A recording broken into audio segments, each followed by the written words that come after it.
What's going on, everybody? Welcome back to another day, another episode of the Daily Grind. I'm your host, 30NSG, and on today's show, we're going to be talking about Respawn Entertainment.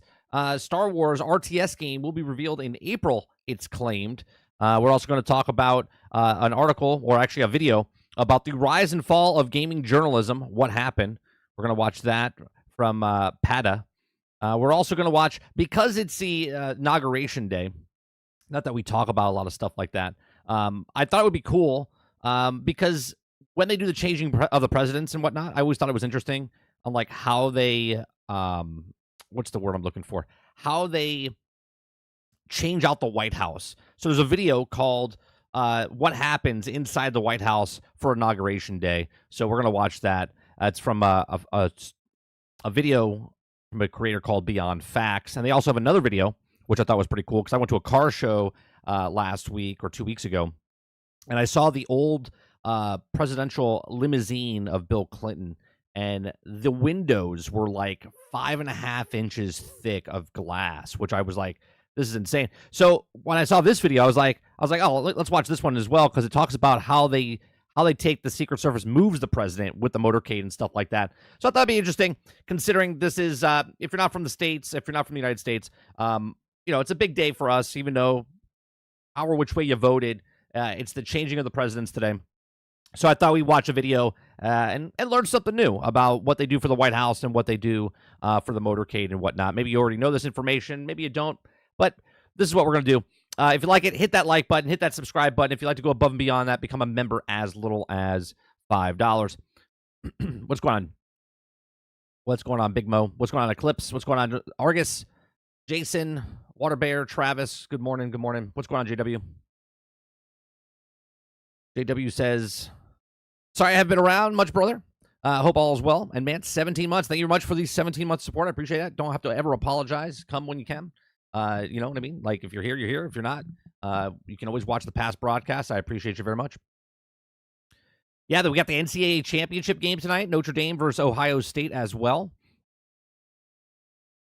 I think I'm kind of rooting for Notre Dame. I'm not a big college football guy, but Notre Dame hasn't won since like what, 80, 87, 88, something like that. It's been a long time for Notre Dame, so be interesting to see them take the win, since Ohio State always wins.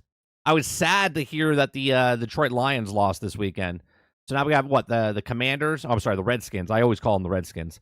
We got the Redskins and the Eagles, and we got the Bills and the Kansas City Chiefs shooting for the Super Bowl. So we'll see what happens there. What's going on, Nate? All right, so let's start off with the first story. The first story is Respawn Entertainment's Star Wars RTS game will be revealed in April, it's claimed. Okay, now obviously it's a leak. It's not official yet, but it's funny because we were just talking about this, I want to say a couple weeks ago, but it's probably a couple months ago. Me and Sarge on GXG were talking about, Star Wars and what type of games we would like to see. And we were talking, I think Sarge brought up an RTS. So this might be something up Sarge's alley right here.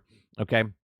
So, in a new claim, has said a Respawn Entertainment Star Wars RTS game will be revealed between April 18th and the 20th. Now, that's during Star Wars Celebration. Okay. So, that's according to X, formerly Twitter. Why do we have to say that? Why? You know what? I'm not going to read that anymore. I'm just going to say, according to X, user BogoRad222, who said that the public announcement and trailer will be released during Star Wars Celebration in Japan, which takes place April 18th to the 20th on 2025. Now, while mainly known obtaining information via LinkedIn searching, BogoRad provided Insiders Gaming with sufficient evidence that the claim was genuine from one source. Now, announced in January 2022, Respawn Entertainment Star Wars RTS is being developed alongside Reactor, led by games industry veteran Greg Forst. Respawn produced a new Star Wars strategy game, while Reactor will lead the development of the title. It says, quote, we are huge fans of Star Wars, and also here at Respawn, and we're also thrilled to work on with Lucasfilm Games for new titles, and we haven't wanted to make for years, said Zampella. If you want to make a great Star Wars game, you should come and join us on our journey. At the time of writing this, EA has not given any other updates on the project, so at least time-wise, an update of announcements is likely to happen later this year.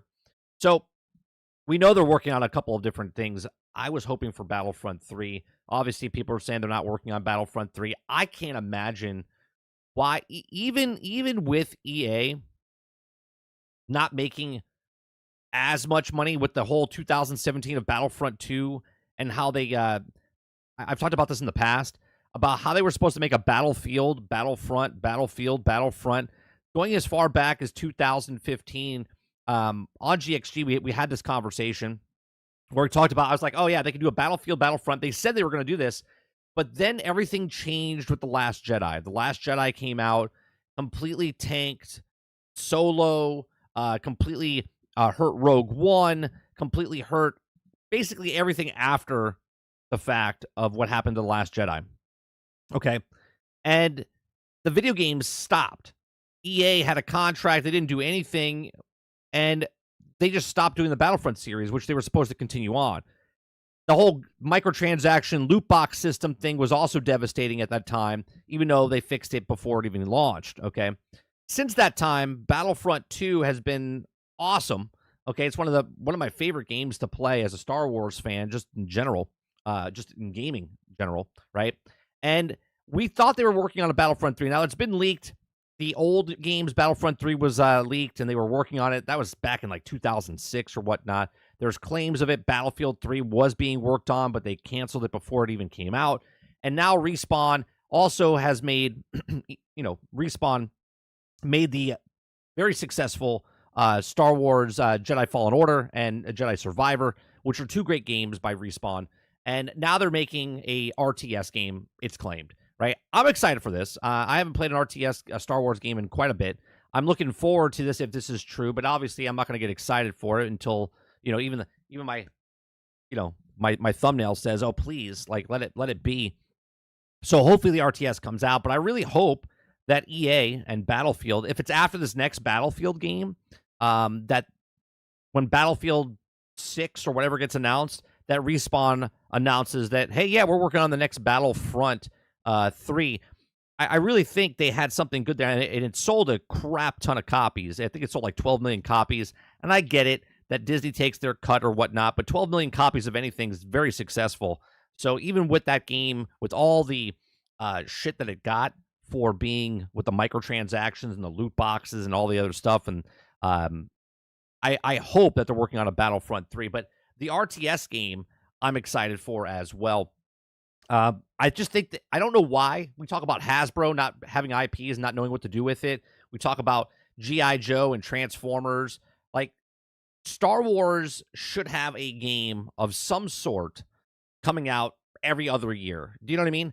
It should come out with, if it is, a Jedi Survivor, if it is an RTS, if it is a whatever it is, Star Wars should be coming out every year. Now, there is that contract that they have, which it got delayed a little bit, which is the 2 Star Wars games coming out every year, for one every 6 months, right? There's a large game, then a smaller game coming out. If it's the mobile, like Bounty Hunters, or I think it's called Hunters, came out last year, and they had Jedi Survivor also come out, and that was the 2.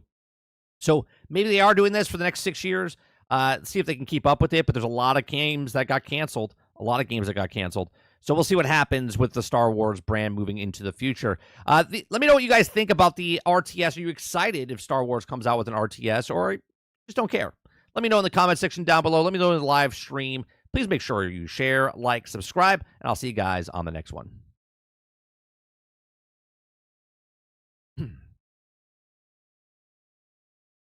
All right, let me see what you guys are saying. Talk about the Chiefs and the Philadelphia Eagles. Talking about some football. Still sulking about the Green Bay loss. Yeah, I was rooting for the Detroit Lions.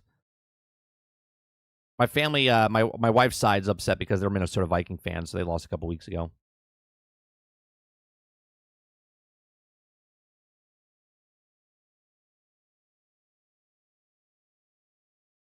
Let's see. Yes, there is a people that made the Space Marines 2 is making it for which game, Eclipse? Yeah, I hope they announce the RTS Star Wars so good. Well, we'll see. Here comes Travis to shun everyone's parade.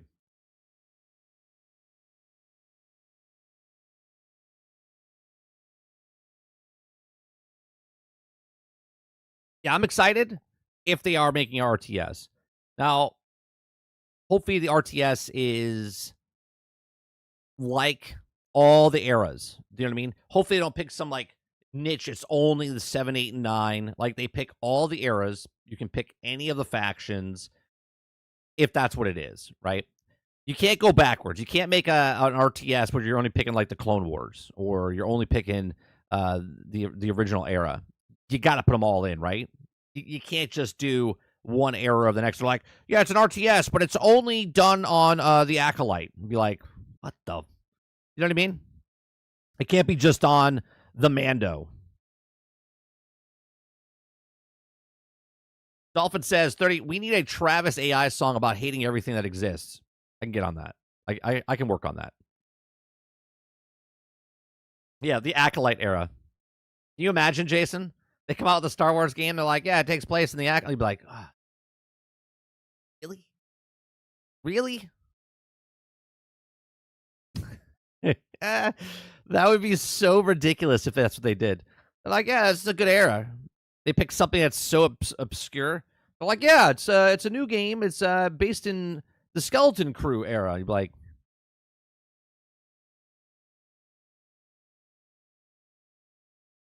come on. Like, can we just get a Star Wars game? The fact that Battlefront 3 is not being worked on is idiotic. Right? Let me look up. I'm pretty sure Battlefront. Hold on, I gotta put EA Battlefront because the other one will come up.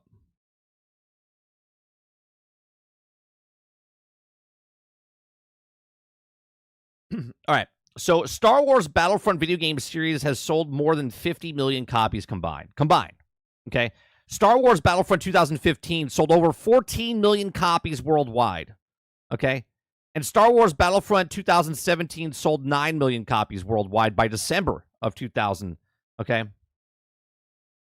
Like, how do you not put that back out there? Come on. It's so ridiculous. Right? With all the Battlefronts that are sold, they sold 50 million copies, which is nothing to shake at. That's fantastic. Okay. 14 million copies for Battlefront 2015. Last Jedi comes out in 2017 and completely shakes the landscape of all Star Wars brands. Okay. Battlefront 2 has gone on to sell way more than 9 million copies. It sold 9 million copies worldwide by December of 2017. Okay. Just to put that in perspective, the release date of Battlefront 2 was November 17th. Okay. So in 1 month's time, they sold 9 million copies of Battlefront 2. For EA to be like, it's underperformed is ridiculous. It did underperform because it was 14 million copies for Battlefront 1 and only 9 million, but in 1 month. Total, they stopped telling you what the sales are. But after the fact, it sold way more. Now, I don't know if it's full price, but it didn't go down in price 1 month after. It didn't go down in price 3 months after.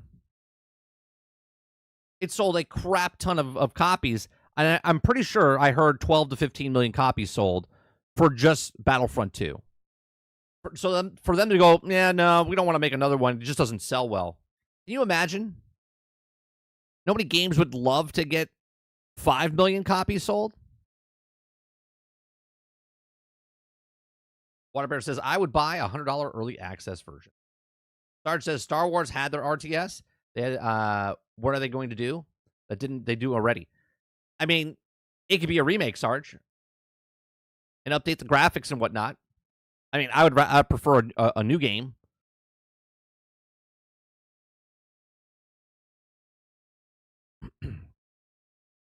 Yeah, but I don't think people trust EA Battlefront anymore. What do you mean, Eclipse? Like, if you need to go play it right now, or you're saying they don't trust them as far as the microtransaction stuff? I mean, the game itself is a fantastic game.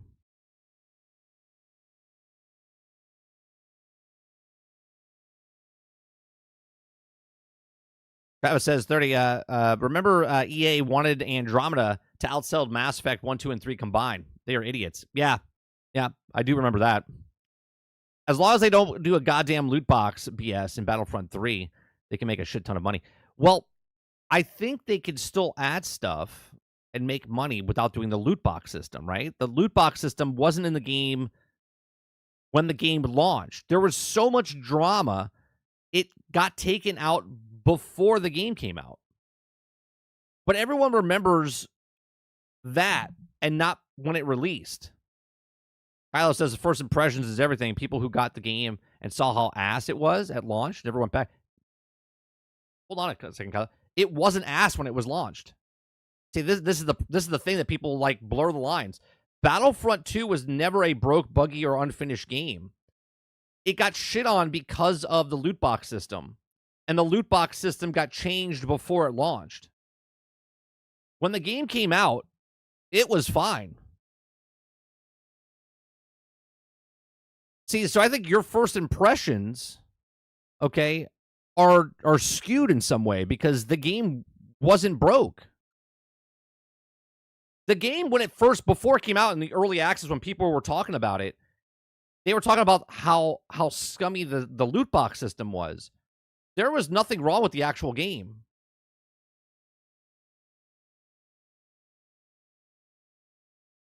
And the boxes were out before it launched on day one because of the early access.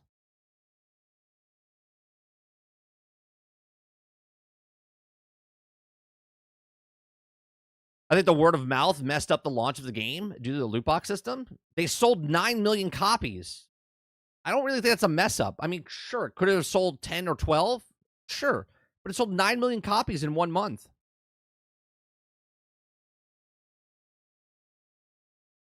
Eclipse says, I think it would have it would have been fine if it didn't take you 300 some matches to get Darth Vader. This is why people were mad. They changed it though, Eclipse. It didn't take 300. It didn't take 300 matches. I'm pretty sure. I think it took. Well, maybe I guess it could because what's 8 hours? Because I remember someone got it. It was like 6 or 8 hours it took to get them. Right, 6 to 8 hours to get them. I have a question. How many hours has someone played right now to get the currency and Marvel Rivals so they could buy one skin from the season pass or from doing the dailies? Taking them a lot longer than 8 hours.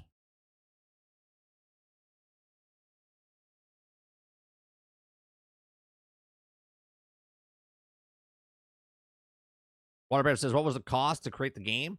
There has to be a reason it's staying away from it. Well, I don't think it cost them $200 million, Water.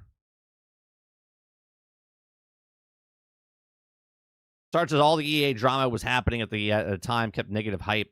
Remember, bro? We didn't even play it after the fact from all the EA hate. No, we played it. I played it day one, Sarge.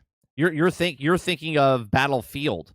Battlefield we didn't play. Battlefront we played. They fixed it, the loot box system, before the game came out.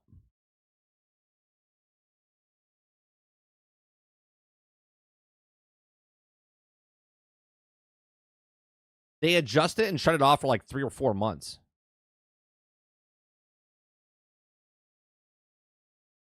Let's see here. It says here, does anyone know an approximate production budget on 2017's Battlefront 2? I can't imagine this being the correct number.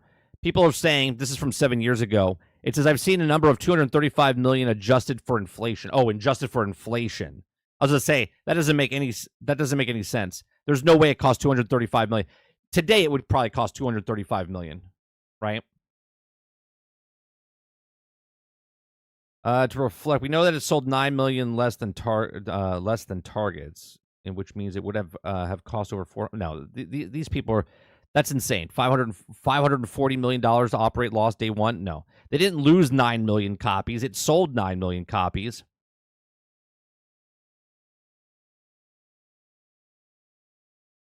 Let's see. This one says, I mean, if they had a $250 million budget, which is pretty much our only estimate, is kind of too high, too. Yeah, it's way too high. Here, let me see if they have it. Let's see. Battlefront 2015.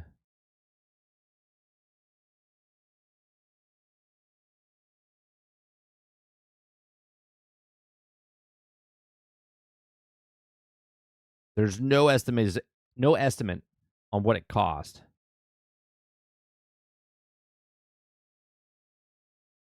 There's no way back in 2017 it cost 235 million, and now people are talking about, well, games are getting too expensive. Like, if it cost 235 million back then, that'd be like almost 400 million now, 500 million now.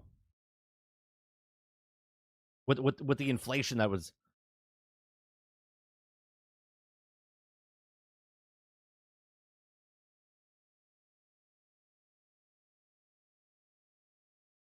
Kyle says, yeah, whatever it was, left a bad impression seeing 9 million. But that's just it, though. The impression that it left was people not knowing what it was. You see what I'm saying, Kylo? Like, people thought the loot boxes were in the game, but they weren't in the game day one.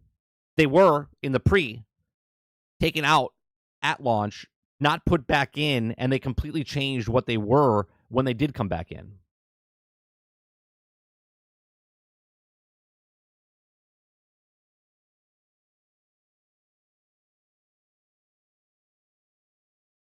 Starches, is that true, Magic? Remember how much money the mobile market makes?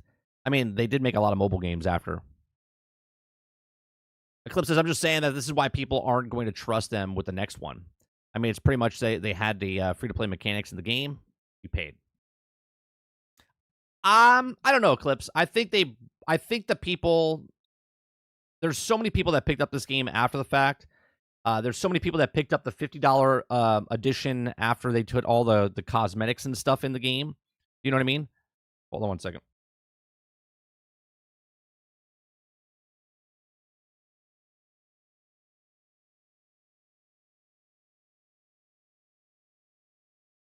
My son just got to be Godzilla in Fortnite, so he ran in and told me. You're just using the nuclear? I got to. It was funny. Me and him were playing this weekend, and we were in a match, and I'm in a car with him, and he's like, "We gotta go, and he said, "Get in the car," and we drove over to the portal. I had no idea what the hell was going on in Fortnite, right? He's like, "We gotta be Godzilla." I'm looking where like Godzilla is. I'm like, I don't see Godzilla. I don't see a Godzilla. He jumps out of the car, and the car continues to go off a cliff, right? I'm in the car. I don't know what the hell's happening. Okay. He jumps out to try to get in the portal, but launches the car into the portal, and I become Godzilla. And I was just like, what the hell is happening? He's like, you're Godzilla. You gotta go around. You gotta take everyone out. And I was like, what? It was pretty cool.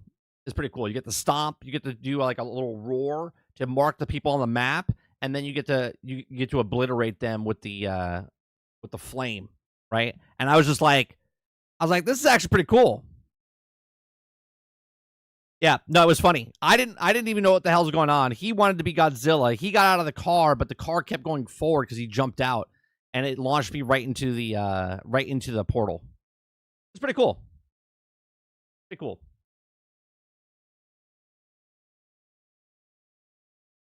Let's go on, Roadkill.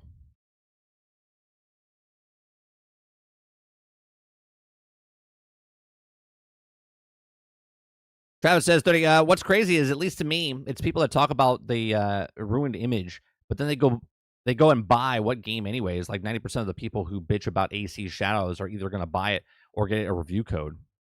Yeah, a lot of people are going to buy it. Look, the game is going to be successful, but I don't think it's going to be, or it's going to sell well, I should say. But I don't know if it'll be the best-selling one, right? Like right now, that's tarnished because of what's happening with AC Shadows.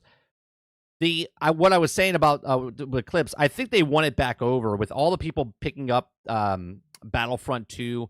I forget what it was. It was called the Celebration Edition or whatever, where it unlocked all the cosmetics and whatnot for that price. Like you could have, like if you didn't pick it up before at all, and you picked up the Celebration one afterwards, you unlocked all the stuff for $50, which was $10, $20 less than what someone bought it for originally.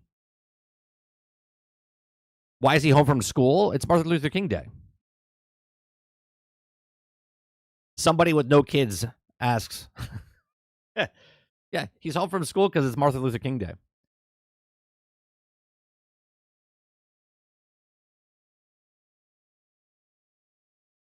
Dolphin says we got to team up next weekend. 4-man squad. You, me, and my two sons.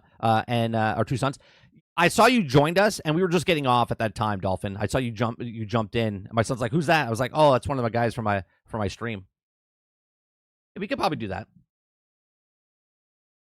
Our time's very spotty when we play, though. So if you see us on and we're playing Fortnite, you should jump in. My son doesn't talk on headset, though, so. Waterbear says, I'm playing AC Shadows on Ubisoft Plus.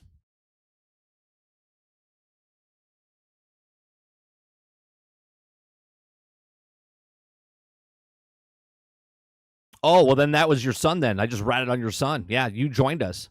We were just getting off, and you joined our team.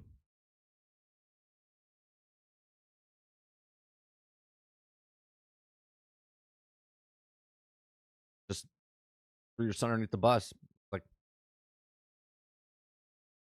there you go. Yeah. I thought you were joining us. You know, I did think it was a little weird, Dolphin, because usually you would say, "Hey, you want to play?" Nobody asked. You just joined. I was like, oh, "That's weird that Dolphin joined." And for a split second, it came into my mind. I was like, "Oh, maybe it was one of his kid. Maybe it was his kid." Oops. There you go.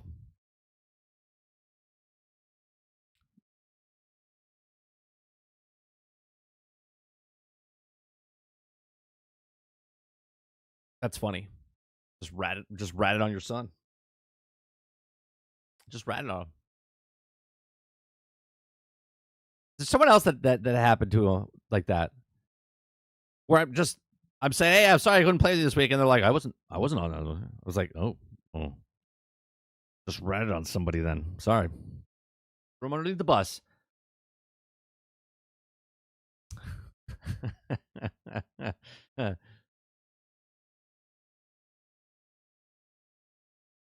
Eclipse says, "Yeah, I had to start making mine invite only because there's a lot of friends of mine that their parents now and their kids join me, and I'm not doing that." Yeah. I don't do that. Oh, it was someone that was trying to play with us on Minecraft. Oh, it was First Loser. First Loser's kids were trying to play with us with Minecraft one time, like years ago. Hilly says, "Snitches get stitches." I mean, I didn't know I was snitching on anyone, Hilly. I didn't know I was snitching on them. Does that make me a snitch? I didn't know. I would never knowingly snitch on somebody. It's not my fault. I was like, "Hey, I apologize for not playing with you this weekend, Dolphin." He's like, "Wait, that's not me."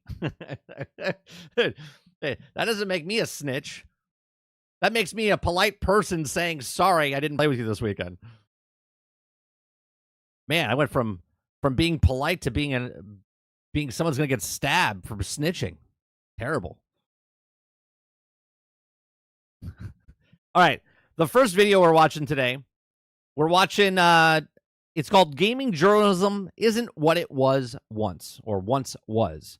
Okay, or "Rise and Fall of Gaming Journalism. What happened?" Okay. So if you guys like it, hit that like button, hit that subscribe button. We'll talk about it, and let's see what's going on here. Gaming journalism isn't what it once was.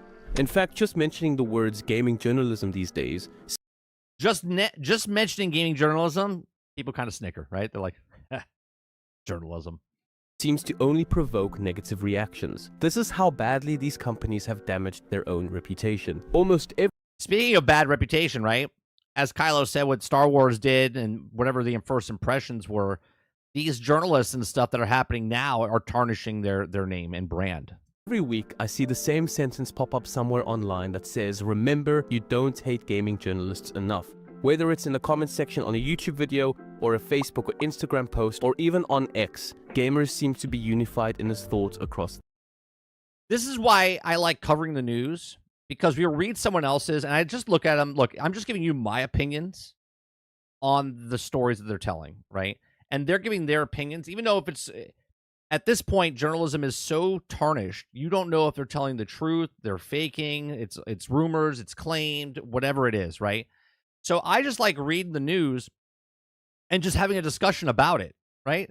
I think that's kind of interesting more than the actual story itself, is just going back and forth and having a conversation with you guys.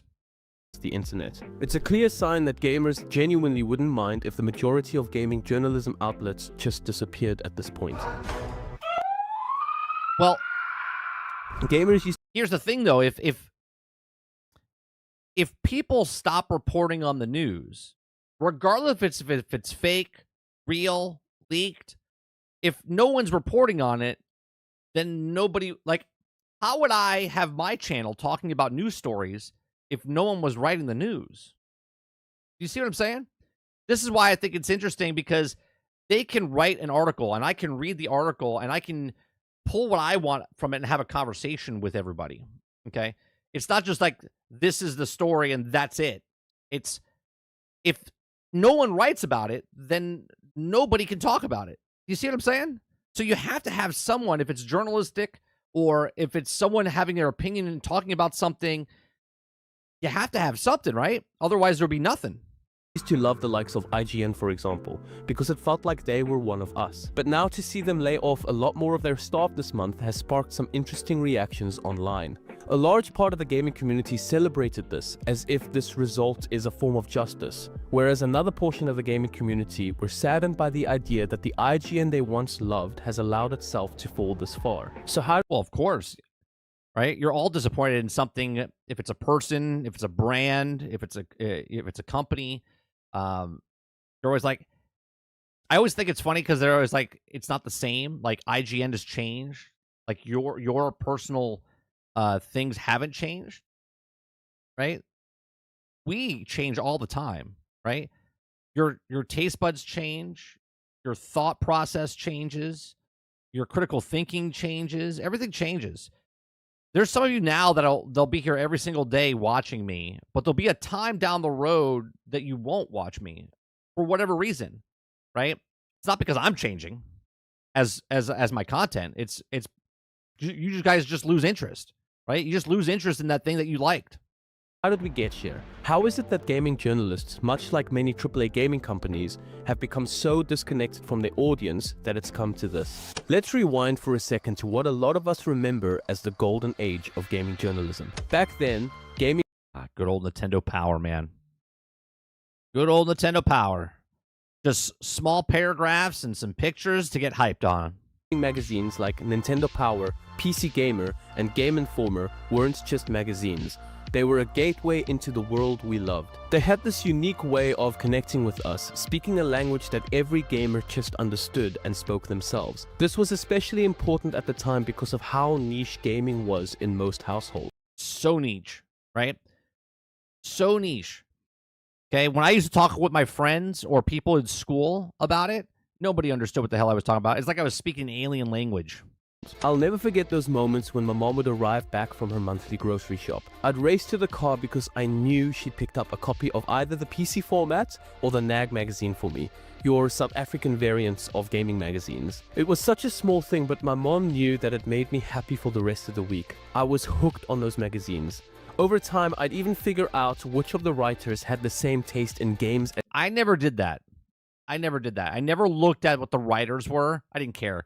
I was all about the game. It's all about the game. If someone, I didn't know the writers.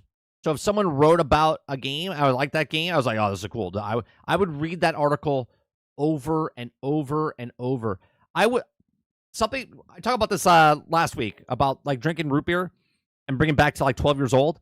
I remember for some reason, I would read when Bases Loaded was coming out on Nintendo for the very first time, right? I was read that article. I was like, Bases Loaded, because all the baseball game that we knew at that point was just baseball, which is that one screen. You know what I'm talking about? The original just baseball game that was on the NES. But then Bases Loaded came in, and then there was like rosters and teams, and you could move in the batter's box, and you could do all these different things. That was crazy to me. I was like, this is amazing. And then you could bean the guy, and then you could charge the mound, and I was like, this is amazing. I remember reading that over and over and over inside of Nintendo Power. As me, and I'd always look out for their names in these magazines. Gaming journalists used to deliver an amazing experience that a lot of us will always remember. When the internet took over, sites like IGN, GameSpot, and GameFAQs kept the energy alive. They weren't just about reviews and news, they were about community. Forums were always buzzing with debates, walkthroughs, and theories. Early reviews felt like it was simply gamers talking to gamers, because that's exactly what it was. It wasn't just about the games, it was about the culture. That era was about celebrating games. Big events like E3 felt magical, where developers, journalists, and players came together to share in the excitement of announcements and reveals. It was a time when the line between fans and journalists was blurred, because at the end because the fans and the journalists were the same, right? At that point, they were the same. of the day, journalists were gamers too. Exactly, right? Journalists were gamers too.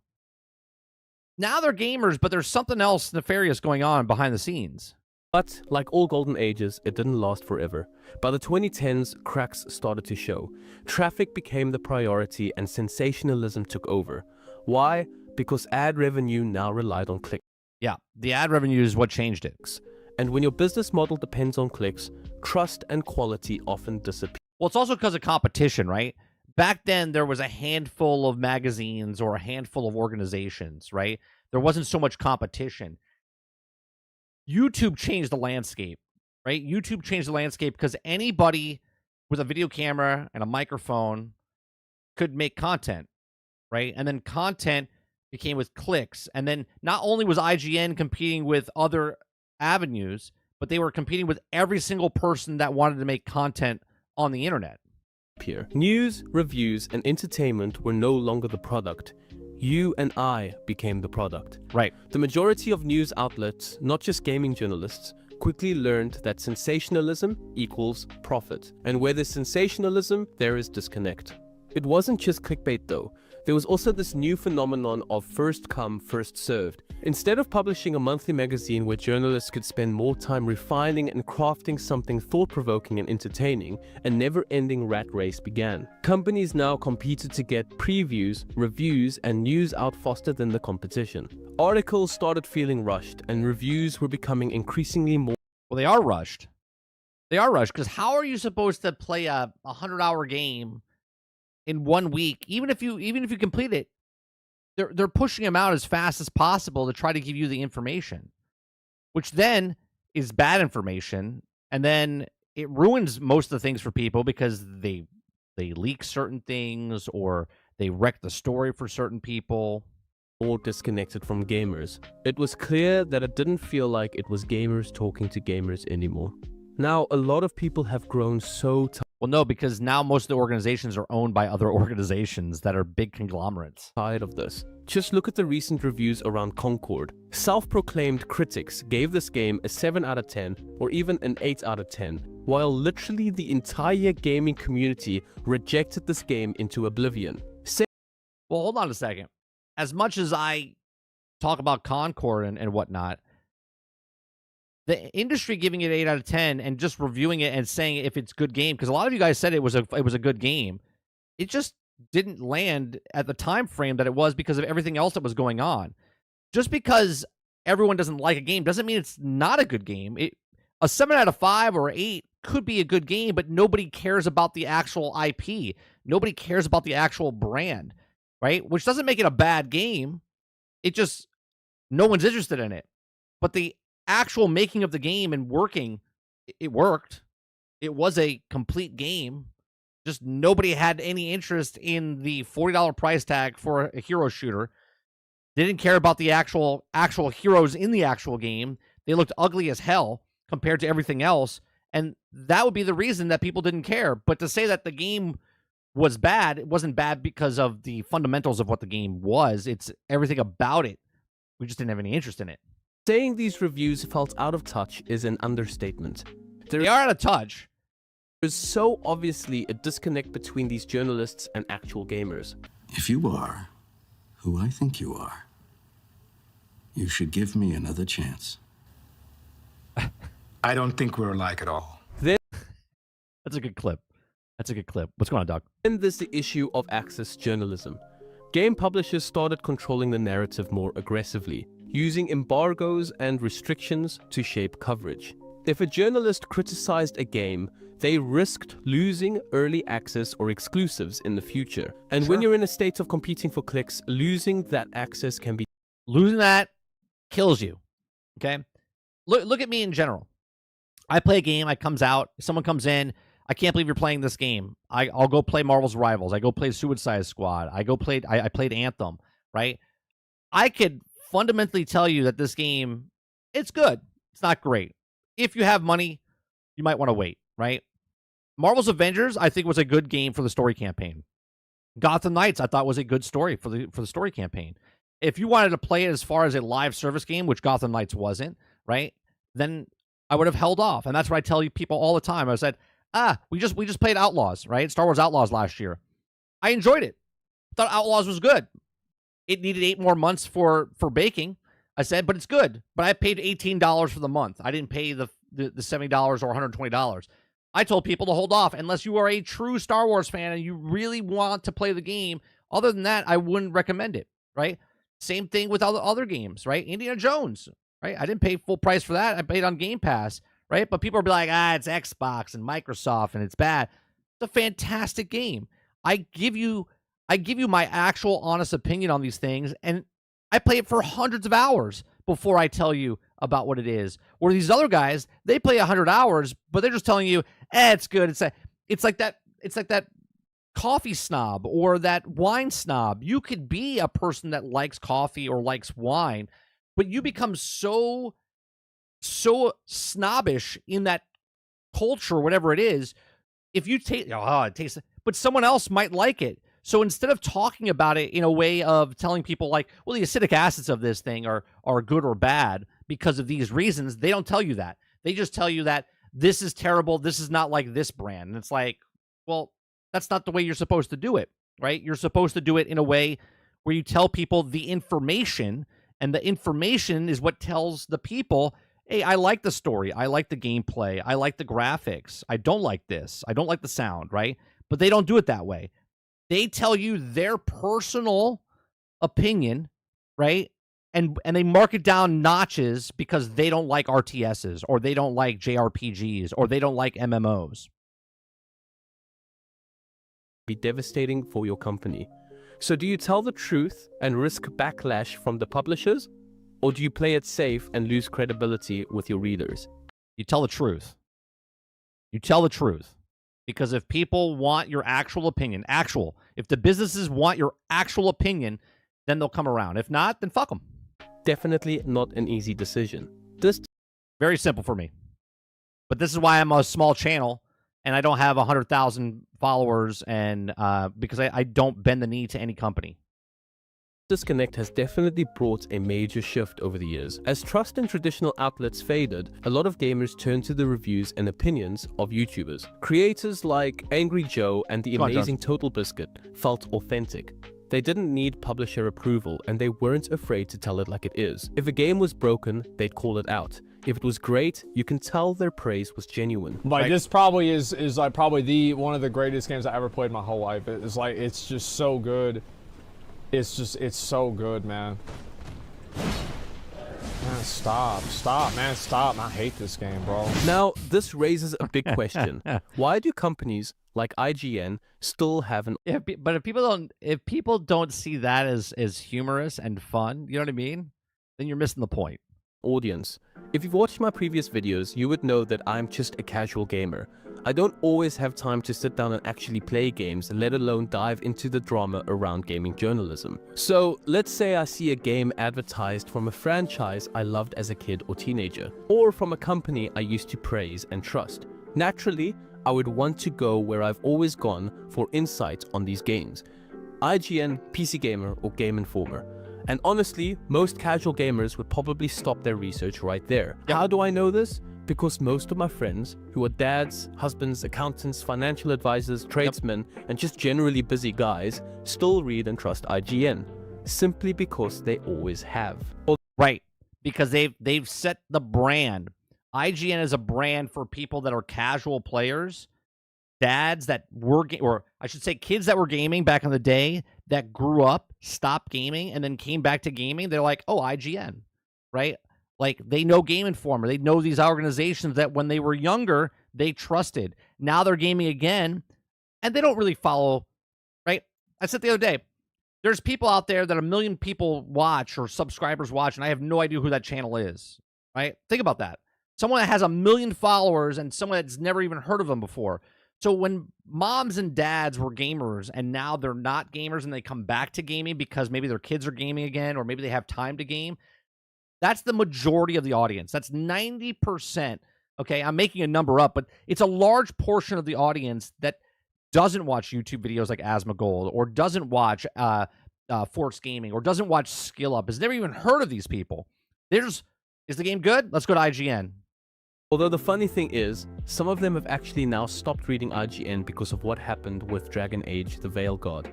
I have a good friend who grew up loving the Dragon Age series. Years later, a new sequel, The Veil God, was announced, and he got pretty excited. Ahead of launch, he checks IGN's reviews and he sees a 9 out of 10. Now bear in mind, he does not keep up with the politics behind any of this stuff. I have a friend like that. One of my best friends is like that. He doesn't watch all this stuff. Doesn't know anything about it going on. He just buys games, sits down, looks at IGN or looks at things, sees that it's a 9 out of 10, and he just enjoys it. Because he is simply a very busy guy. Right. Now, this confirms his excitement. Right. I want this game. It's a 9? Cool. I'm excited now. No warnings, no caveats, just another Dragon Age with a 9 out of 10 from IGN. So the game launches, and he finally gets to play it. And he is obviously blindsided. The game does not live up to its predecessors. It even feels like the developers sacrificed the gritty story writing of the franchise just to push a and this is why a lot of people didn't like Veilguard. Not because of the storytelling of Tasha's character, of the transgender stuff, right? Because they made too many changes to the Dragon Age recipe. You know what I mean? Too many. It doesn't look the way. It doesn't sound the way. progressive agenda in a very heavy-handed, cringeworthy way. So, I'm non-binary. And IGN gave it a higher review score than any of the previous titles. A lot of these big outlets... I didn't know that. It got a higher rating than any other Dragon Age game? Come on, IGN. Come on, IGN. have obviously let people down, and more gamers are starting to look elsewhere for honest opinions. So where does that leave us? Is gaming journalism gonna eventually disappear? I don't think it will. No, I think it'll just adapt. It'll change. IGN, if it folds, it becomes something else. The person that's like, if I want to do journalism, right? I could start with just myself, and then let's say it becomes successful. Then I hire somebody else, and then that becomes like, look at what Kind of Funny done, right? Kind of Funny were people at IGN. They left IGN to make their own network. Okay, if you like them or not, that is where it's going to go. Gaming journalism is not going to go bye-bye. It's just going to adapt and shape into something else. But I do believe gamers are finally holding these companies accountable. I do believe as gaming journalism has declined, we have definitely seen a rise in trusted YouTubers and indie creators who are doing something traditional outlets struggle with. They embrace the difficult conversations around gaming, and a lot of them do it well. Let's face it, games aren't a one-size-fits-all. No. What I love about a Never have been. game might be what you hate about it, and that's fine. Independent creators own their biases. When they rave about a game, it feels like a recommendation from a fellow gamer, not some detached Right. I won't play a game that I'm not interested in. You won't see me playing Dark Souls games on this channel because I don't like Dark Souls games. But you also won't see me telling you that Dark Souls sucks balls because I don't like it, right? I'll tell you that I'm not interested in that game. I will play an obscure game that no one thinks about, play it just to show you it and go, hey, this game's pretty cool, right? I liked it. It's bad, whatever. I like doing that.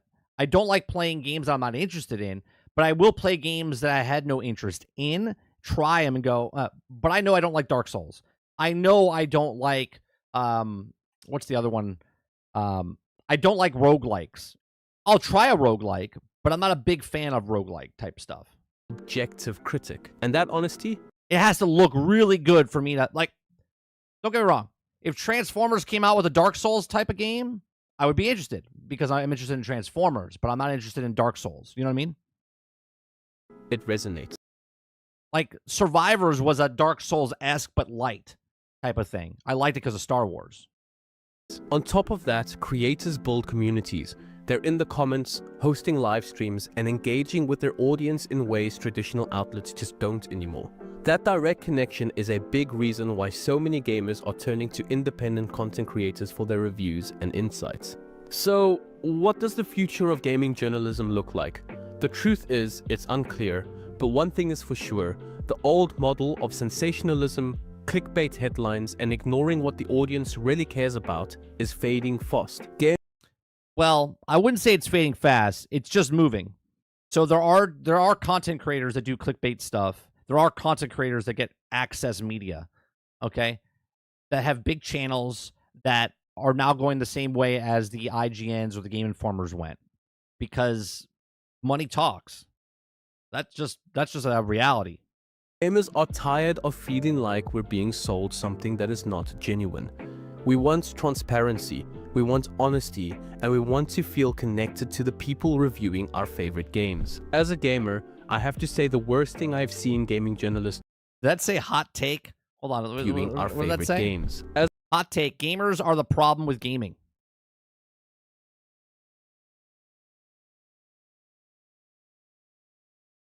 You know what the problem is with people that are drinking alcohol? People that drink alcohol. Like what? What are you talking about? How is the problem with gaming the gamers? The problem with games is people that are not, they're fake gamers coming into the industry trying to be gamers, right? Like I'm not gonna go pretend I'm a football player just because I put pads on. I'm gonna get destroyed.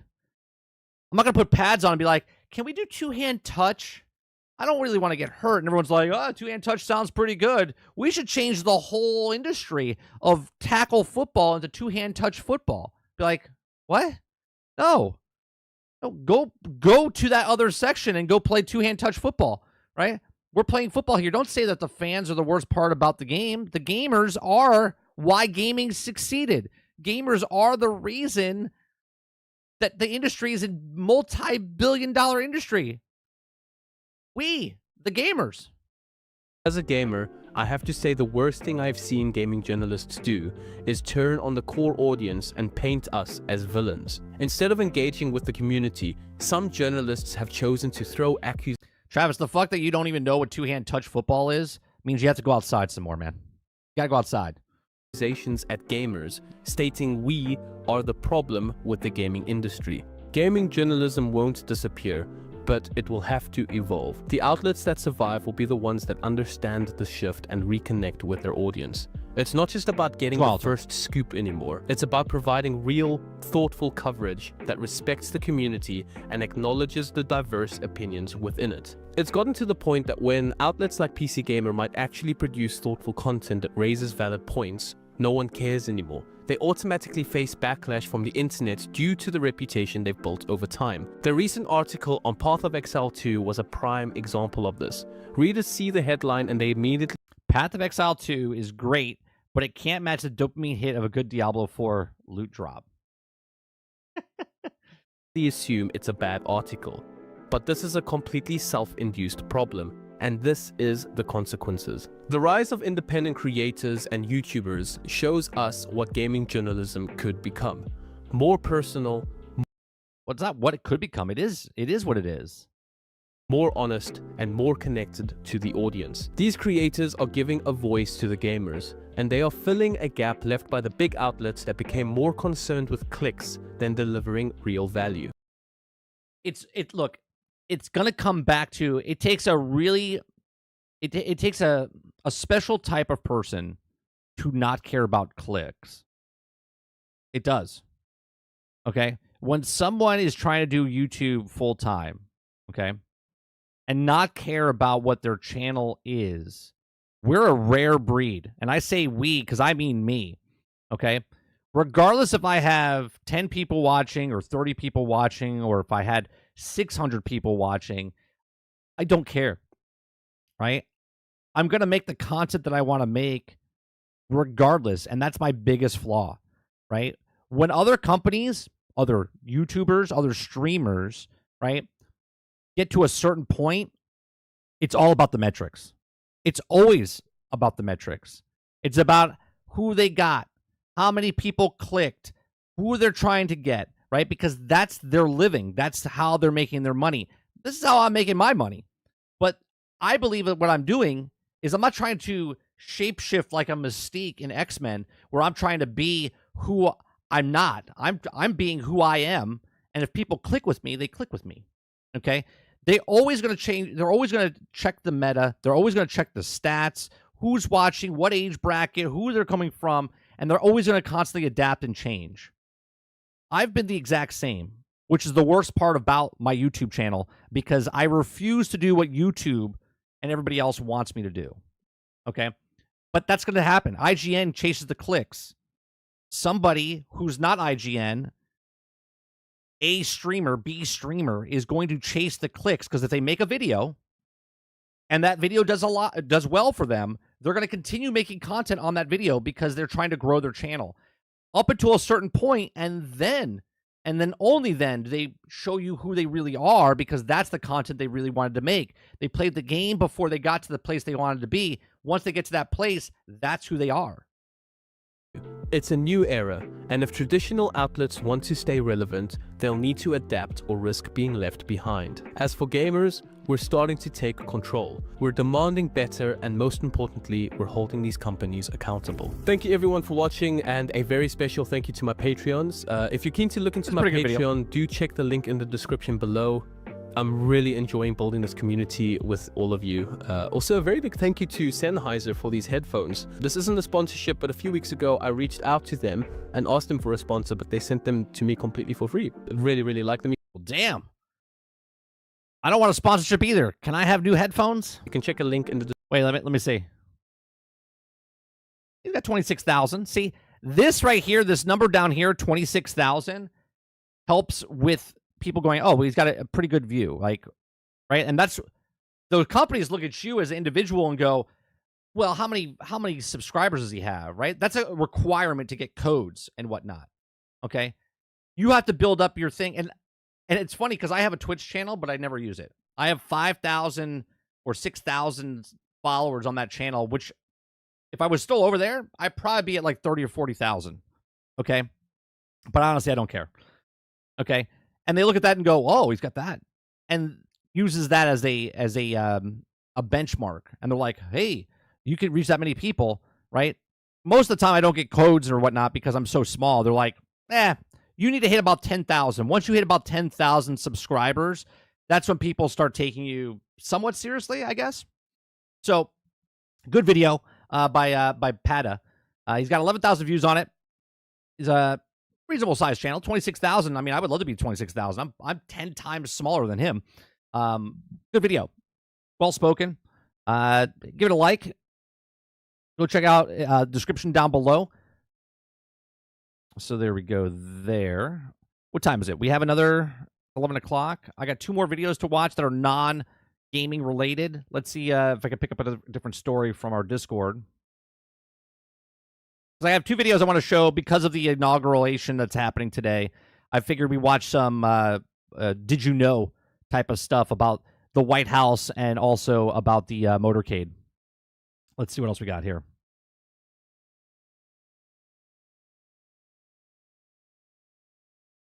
Marvel Rivals. Instead of role queue, Marvel Rivals wants you to trust players with their epic responsibility of creating a functionality team by themselves. You can watch that. Sent me a video about 5 minutes.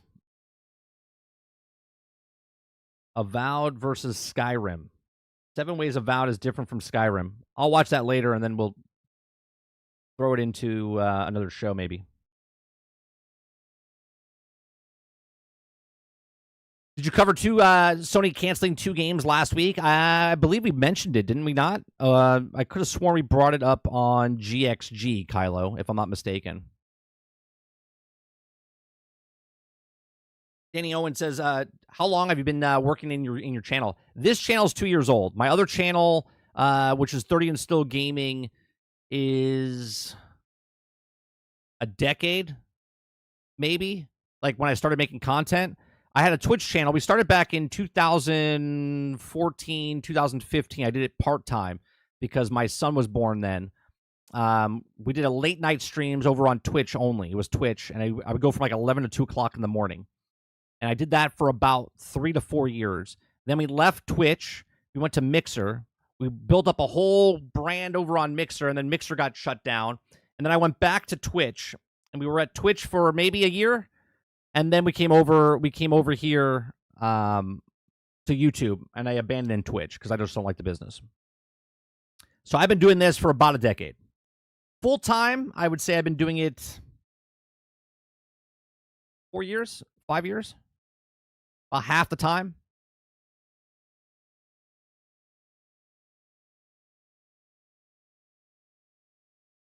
Been doing it for 10. But we've been doing the daily grind for 4 years, if I'm not mistaken. Because we did it, it was called Gaming News. Right? It was called Gaming News back then. Well, it's actually called the Daily Grind. I had old logos and whatnot when we were on Twitch. Then it was Gaming News, and then we went back to Twitch. YouTube just started a couple months ago, Gamer. It started promoting smaller content creators and pushing it to other people's feeds. And I know mine's a very... Look, I have everything going against me. I have, not only do I keep changing my content every single day because it's different topics, and YouTube hates that. YouTube hates... It's like, hey, so let's say I start talking about Marvel Rivals. Marvel Rivals will push me because we were talking about Marvel Rivals. But if I stop talking about Marvel Rivals, then it pushes out to other people, and it's like, I don't know where to put you. So between all the different shows I do, but it's a morning show, live streams don't do very well on YouTube in general. It doesn't push out live streams, it pushes out videos. So if I have a video, then lead into my live stream, it'd be better. But I don't have the time to do a video / live stream. So I just do the live stream, and then I break out my live stream videos to my videos. But yeah, it's all over the place because I do podcasts, because I do live streams, gameplay, uploads, all on the same channel. I treat my YouTube channel as a TV network, where YouTube wants me to make a different channel for every idea that I have, which I think is stupid. Right? I think it's stupid. So like, oh yeah, you want to talk about movies? You should have a movie channel. You want to talk about Marvel Rivals? You should have a Marvel Rivals channel. Oh, you want to talk about news? You talk about a news channel. Right? You want to have a podcast? You make a podcast channel. Like, and then I have to monetize each and every single one of those. Right? Instead of just having one monetized channel and then do what I want. So the way I do it is, if you like my morning shows, Monday through Thursday, 10 o'clock in the morning, I'm here. If you like my podcasts, I do my podcasts on Thursdays, right? If you like my live gameplay, it's at 8 p.m. on Monday, Tuesday, right? Like, if you like Shooting the Shit with Sarge, that's on Wednesday nights, right? So that's the way my thing works. Because I know everybody doesn't have time to watch all things, but I'm consistent. And if you want to watch my daily show, Monday through Thursday, 10 o'clock in the morning. If you want to watch my podcast, 8 p.m. in the evening, right? That's how I work.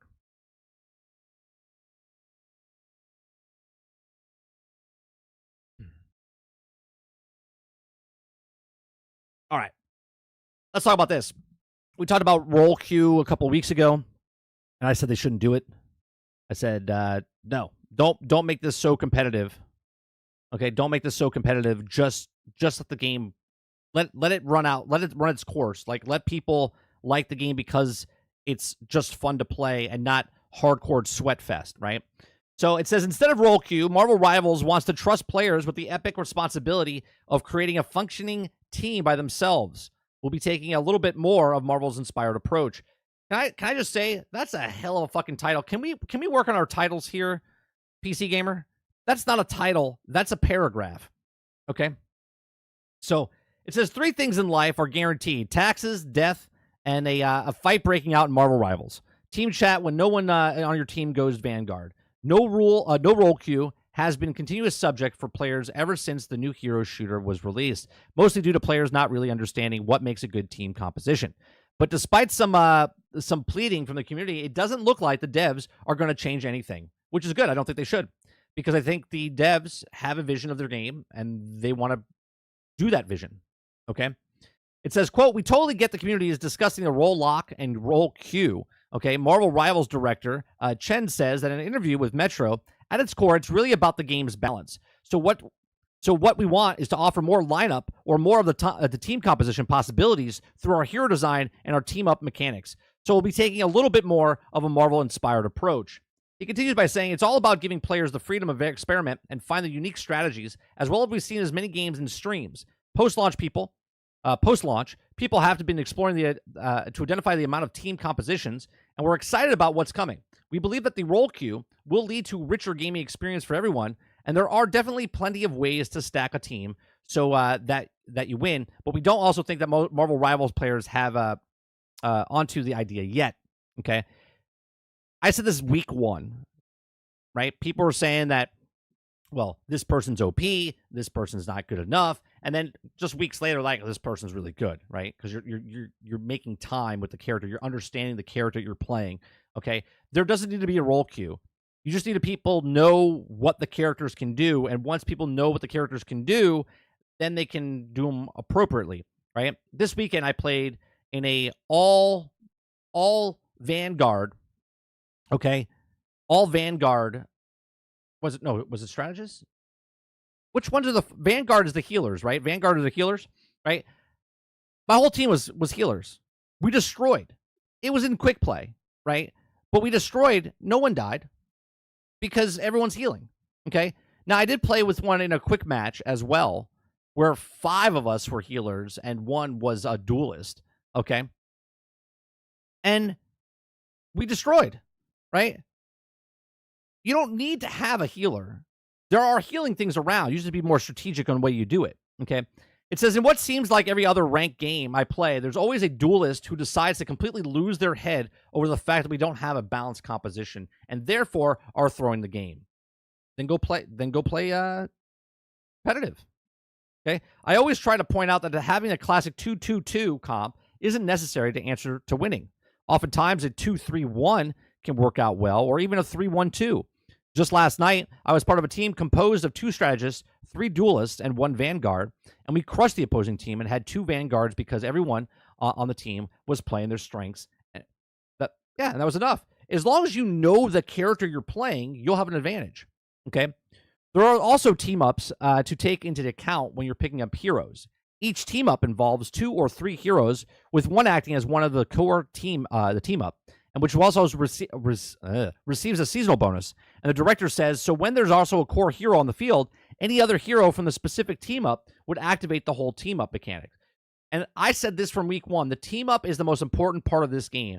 This is why certain characters are OP, but if you have a team-up, okay, it completely changes the dynamics of the whole battlefield. Okay? It says, for example, when Hela lands a final hit on an enemy, she can instantly resurrect Loki or Thor or grant them bonus health, and they aren't dead. There's a ton of these capabilities on, as you only need 2 heroes to trigger the team-up bonus, meaning that you can also have 3 sets on your team. Okay. Looking ahead, we move to seasonal updates, and introducing new heroes will also be refreshing the team-ups every season. The director continues that including adding new team-ups, as well as breaking down the reshaping existing ones, will keep the experimental dynamic and engaging for everyone. Even still, creating your team based on the bonus abilities can often be more helpful than just blindly opting in for a 2-2-2 composition, but this creativity does have its restraints. Okay. Again, this is a big thing because the more heroes you put in, you don't have to nerf or buff the characters as much as you're doing because of the team-ups. The team-ups are an add-on on top of that. So adding more heroes and then changing them up with the team-ups does what it needs to do. Where you don't have to nerf and buff, like Hulk's too OP, Wolverine's too OP. You're like, well, now Wolverine is with Storm and Hulk is with Thor, or whatever the team-up ability is. Everything changes it. It says, I've also played games alongside 5 duelists, and myself as only a strategist and a Vanguard. I even had one cruise experience with everyone in my teams decided to go strategist. Needless to say, either of us went very well. Okay. It says, I like the idea of allowing players to experiment with different strategies and styles by deciding the team's composition. However, I'm also conflicted because not everyone can be trusted with such freedom. Well, you can trust people once they have enough time in the game. When you play in a quick match, you're rolling the dice for people that might be brand new in the game. Okay, no one brand new in the game that doesn't know what they're doing, okay, is going into comps. So if you want less randos in your thing, then you need to make some friends, invite them to a comp, or just play randomly in a comp, and then know your role, right? Know your role. If you're good at Punisher and you go into comps and someone's Punisher on your team, you're like, well, I got to pick someone I know. So before you go into comps, make sure you at least know one of each category, okay? So go practice with Punisher, go practice with a healer, go practice with a strategist, okay? And if someone's taking your character in a comp, make sure you pick the other character you know. Just going blindly into something and making everyone else change around you is ridiculous, okay?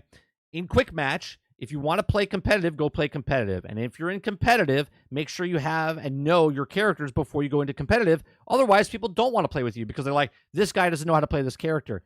There's practice, there's quick match, and then there's actual competitive. Use that in that form. Practice with the character, go practice with live people in quick match, and then once you master that, then go into competitive. If you don't care about any of that and you just want to have fun, then just play quick match only, and enjoy your time regardless if you're sweating or not sweating. Just play the game because it's a fun game. Here's my thoughts. Let me know yours in the comment section down below. Please make sure you share, like, subscribe. If you like what I do here, check out some of our videos. Thanks for watching.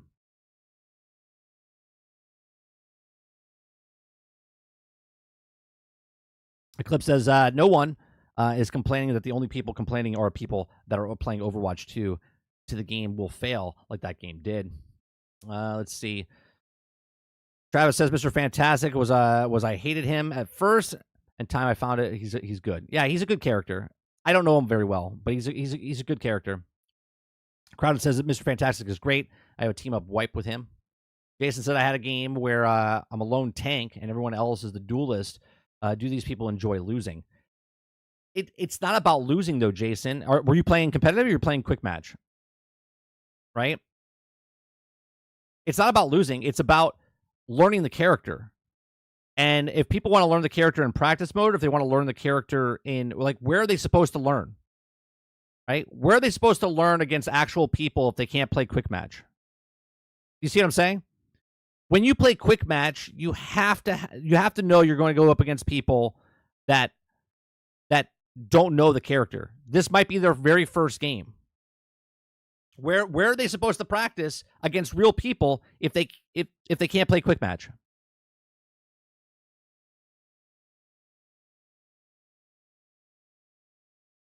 Crowd says they really need to put Dr. Doom in the game and make him a tank. I can't see why they haven't put him in the game. Maybe they'll put him in at the end of the year or something.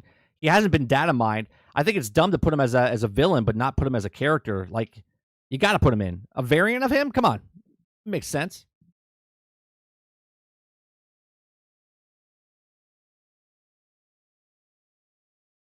Kyle says, like me, I have no idea. All I know is I kill those MVPs twice with you guys. Yeah, it's just a fun game to play. When are you supposed to practice if you can't play? Right? It's not about winning or losing for a lot of people. It's about knowing the character and seeing if they like the character. I actually went up against a good Black Widow character this weekend, House. There was a Black Widow character. I was very surprised. I was like, what? I got meleeed to death by one Black Widow character. I was like, I've never seen someone play Black Widow that way, where they were up close and personal. So I've heard that Marvel Rivals has implemented features like that Overwatch 2 players have been begging for years. What is Blizzard doing? That's crazy. What did they implement? What did they implement? House?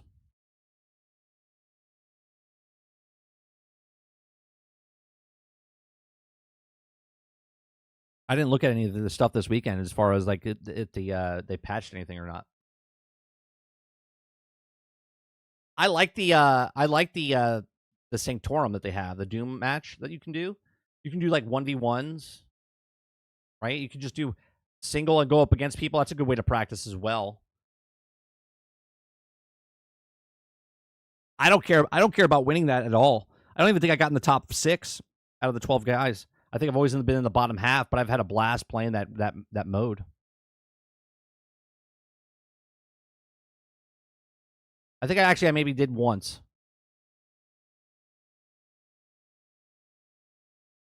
Travis says Marvel Rivals Overwatch 1 plus 2 combined. Says I don't know Overwatch, so I'm not sure exactly. The guy said that it was in the video, but I can't remember. I mean, they have more characters that they're implementing each season.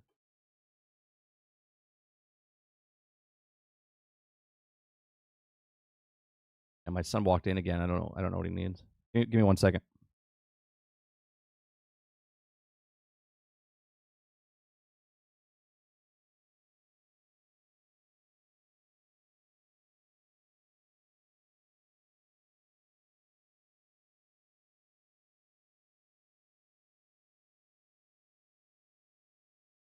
Oh, yeah, the Doom matches are fun chaos. I like them. I think they're fun.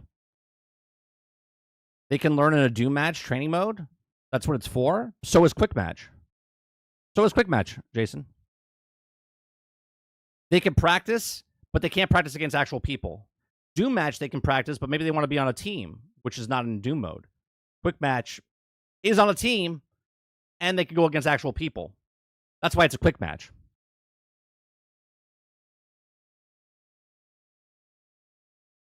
See, you're like in the middle, right? You wanna win, and you want to be on a competent team, but you don't want to do competitive because you don't want to sweat, right?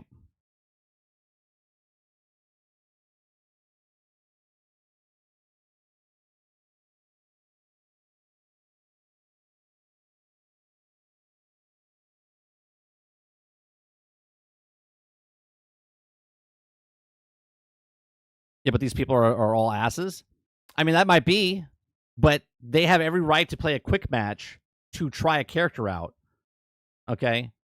And maybe lose the match for you, but they're still there.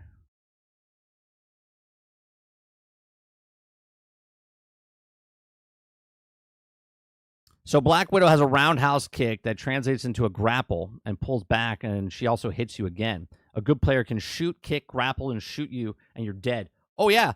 Every single character house has some sort of thing like that. So I'm doing something with Captain America, and I've been practicing with it. So there's a move where I tap twice, then jump up in the air and land, and then throw my shield, right? So if you can do it and you can master it, right? If you can master the move where I hit X, I speed towards you, hit you, then two-tap you, then jump up in the air and slam down on you, you're dead. Right? I can destroy you for 350 to 400 points based on if I do the thing correctly. Okay? So I can take out a lot of people real fast if I do it correctly, but I have to get the memorization down in the movement. Okay? Everyone can do that. Right? Everybody can do that, and that's like advanced movements for the characters. If you don't know those, then you're just doing the damage of like 150, right? So you can throw your shield. If I hit somebody, throw my shield 4 times, I can hit them or kill them. But if I hit them twice, slam, and hit them one more time, they're dead. But I have to do it in that order. Now, someone that doesn't know Captain America would be like, Captain America sucks, right? But someone that knows Captain America is like, dude, he's so OP. Okay? And that's the difference between knowing the character and not knowing the character. People don't want to put the time in. They get their ass kicked. They try to play a character like, I can't do this. This character sucks. They don't want to take the time to put it in to learn these characters. I played a Groot the other day. No one could kill this Groot. Nobody could kill this Groot. He wasn't even getting healed. He was so tanky, man. Just constantly. I was like, this guy. I was like, God damn. He knows what he's doing.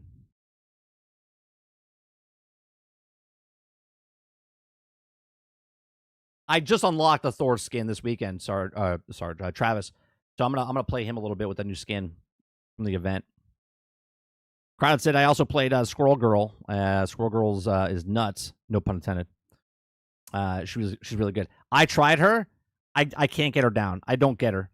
She's just a long distance. I don't know what I'm doing wrong, but I get melted every single time, and I stay away.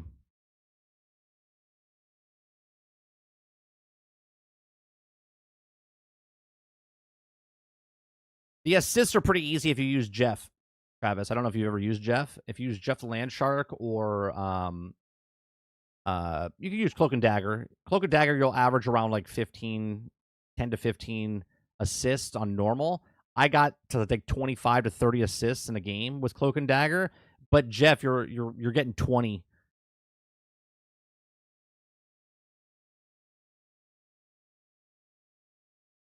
Did everybody get their free banner? What's the free banner? Oh, did you guys see that they're doing that with the this is how they know that the movie's not going to do very well. Okay. The new Captain America movie is coming out, Brave New World. They're doing a promotion. If you go to, I think it's Regal Theaters, you get a banner or a name tag, you get a spray paint, and you get a skin. I would assume the skin is going to be Red Hulk. I don't know. That'd be the easiest one to do, because I don't think they're going to give us Falcon's skin inside the game. I could be wrong. Maybe they do. But I think it'd be easier just to reskin Hulk as red than make Captain America. But it could be Anthony Mackie's Captain America skin.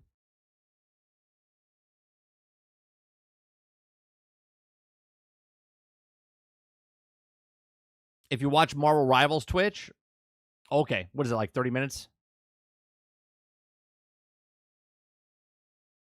Product says, dude, you can literally shoot the ground and her acorns roll right into the enemy.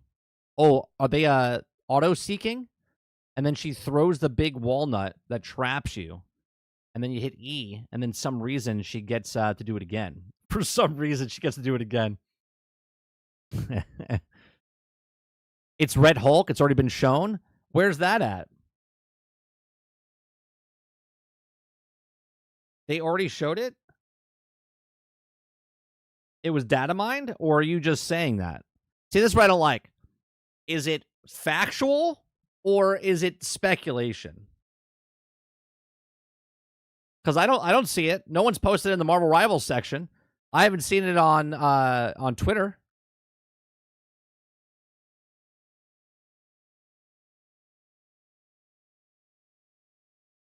So here, I'll scroll down and see if I can see it.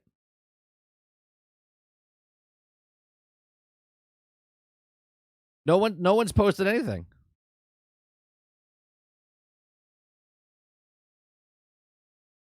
Or maybe data mined. For God's sakes.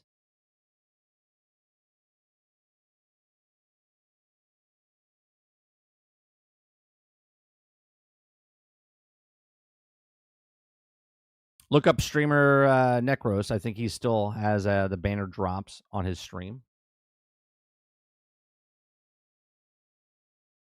Oh, I don't care about you're talking about the Twitch stuff. I'm talking about the skin. Yeah, it's claimed. I have a song about that. Whispers in the air, they're flying fast. Rumors and leaks, will they ever last? Stories untold, secrets to unfold, but are they real or just fool's gold? Take it with a grain of salt, my friend. Not every tale's the truth in the end. Games and movies are dead so grand, but it's claimed not confirmed. Do you understand?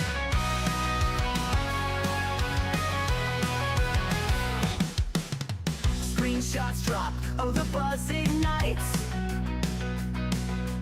Speculation burns like neon lights. Trailers tease, promises to please, but keep your head steady in the breeze. Take it with a grain of salt, my friends. Don't be mad, Travis. Don't be mad. I got songs for everything. Oh, you want the breakfast one? I got one for that. No, I don't. I don't have one for breakfast. All right, the next two videos we're going to watch, I like learning stuff, right? I like learning stuff. Today is the inauguration day of President Trump. If you like it or don't like it, I don't care. what we're watching is how they changed the White House from one president to the next, right? I always thought it was interesting. I'm like, well, how the fuck do they change the White House so fast, right? I know how they changed Disney World, okay? How they changed it from Halloween or Thanksgiving, I should say, or it's Halloween to Christmas in like 6 hours. It's crazy, okay? So because today is the inauguration day, I was like, let's watch 2 videos. We're going to watch one video talking about what happens inside the White House on inauguration day and how they switch it out, okay? And the other one, okay, is how the Secret Service moves the president in the motorcade, okay? And the reason that interests me is because I saw a limousine from Bill Clinton a couple weeks ago, and the window was this thick, right? The bulletproof window. And I thought it was interesting. So I want to know the technology and stuff that goes into it. So the first one we're watching is called What Happens in the White House on Inauguration Day. You guys like it? Hit the like button, hit the subscribe button, and then let's learn something today, huh? Let's learn something today. This is how you transform the White House from one president to another. Make America powerful again. Moving out, cleaning, repainting, and so much more is a Herculean task. However, the roughly 100 members of the White House staff assigned to these duties have less than 6 hours to make it all happen. Worse yet, any simple mistake could turn the president's first day in office into a disaster. That's crazy. Any of you that have moved, okay? Any of you that have moved, know this is a impossible task to do in a short period of time, right? There's so much stuff that's going on. They got to leave everything exactly as is because the old guy's still in the place and the new guy's coming in, right? So you go to sleep, you wake up, and the whole house is completely changed. In a number of ways. Packing up the White House is much more complicated than renting a U-Haul and a trailer, putting all your junk in it, and slapping the ratchet straps with a, "that's not going anywhere." For you see, the White House is a massive historic mansion with 6 floors and 20,000 square feet of living space within an area known as the executive residence. Starting from the bottom, there are 2 stories to the basement. The lowest one houses machinery. Oh, it's just like Disney World. It's got underground And support systems for the White House, while the first floor of the basement hosts the kitchen, tons of storage, and other ancillary service equipment. While the executive residence is actually 6 floors, including 2 basements, an attic, and a public ground floor, the first Can I just say I would love this attic. floors, including 2 basements, an My attic is a crawl space. I hate it. I want an attic I can walk in. attic, and a public ground floor. The first and second floors are where the actual living quarters are. The first family normally occupies the first floor, while the second floor houses mainly guest suites and other living spaces. All told, the 20,000 square feet of the executive residence has dozens of rooms, including approximately 20 bedrooms and 35 bathrooms. 35 bathrooms. Jesus. My number one goal as president, if I was ever president, would take a shit in every bathroom. Be a challenge. Yeah. Mark it on the calendar. It'd be like, sir, what is that? That's my record of trying to shit in every bathroom. Bathrooms, among other office and personal spaces that must be packed up, cleaned out, and moved in with new stuff in less than 6 hours. This makes picking up that pile of dirty laundry from your floor that's been sitting there all week seem like a cakewalk. Just how the White House manages to pull this off is nothing short of extraordinary. How in the world is the White House supposed to plan for such a massive undertaking? Believe it or not, the planning actually starts right after Election Day. Traditionally, once the So the planning starts right after. race Okay. is called and it's clear who the winner is, the White House will begin working with the Yeah, I'm a completionist, Hilly. Yeah. Right? You gotta hit that check marks down the thing. incoming administration. The person in charge of this process is the White House Chief Usher. The White House Chief Usher oversees roughly 100 butlers, maids, chefs, housekeepers, engineers, and other staff serving the first family at the executive residence. After the election, the Chief Usher will send questionnaires to the incoming president's transition team. which will want to know everything from what kind of foods the president likes to what kind of toothpaste he uses. Additionally, the chief usher will work hand in hand with the incoming First Lady to begin decorating her new home. That rug is got to be fucking expensive. Have you guys ever shopped for rugs? Like, I'm thinking you could just get a rug for like, $50. No. Rugs are hundreds of dollars for a good rug, right? That rug's got to be thousands, if not tens of thousands. Because the White House is like a living museum, it has accumulated several hundred years' worth of artifacts, furniture, artwork, and other presidential memorabilia.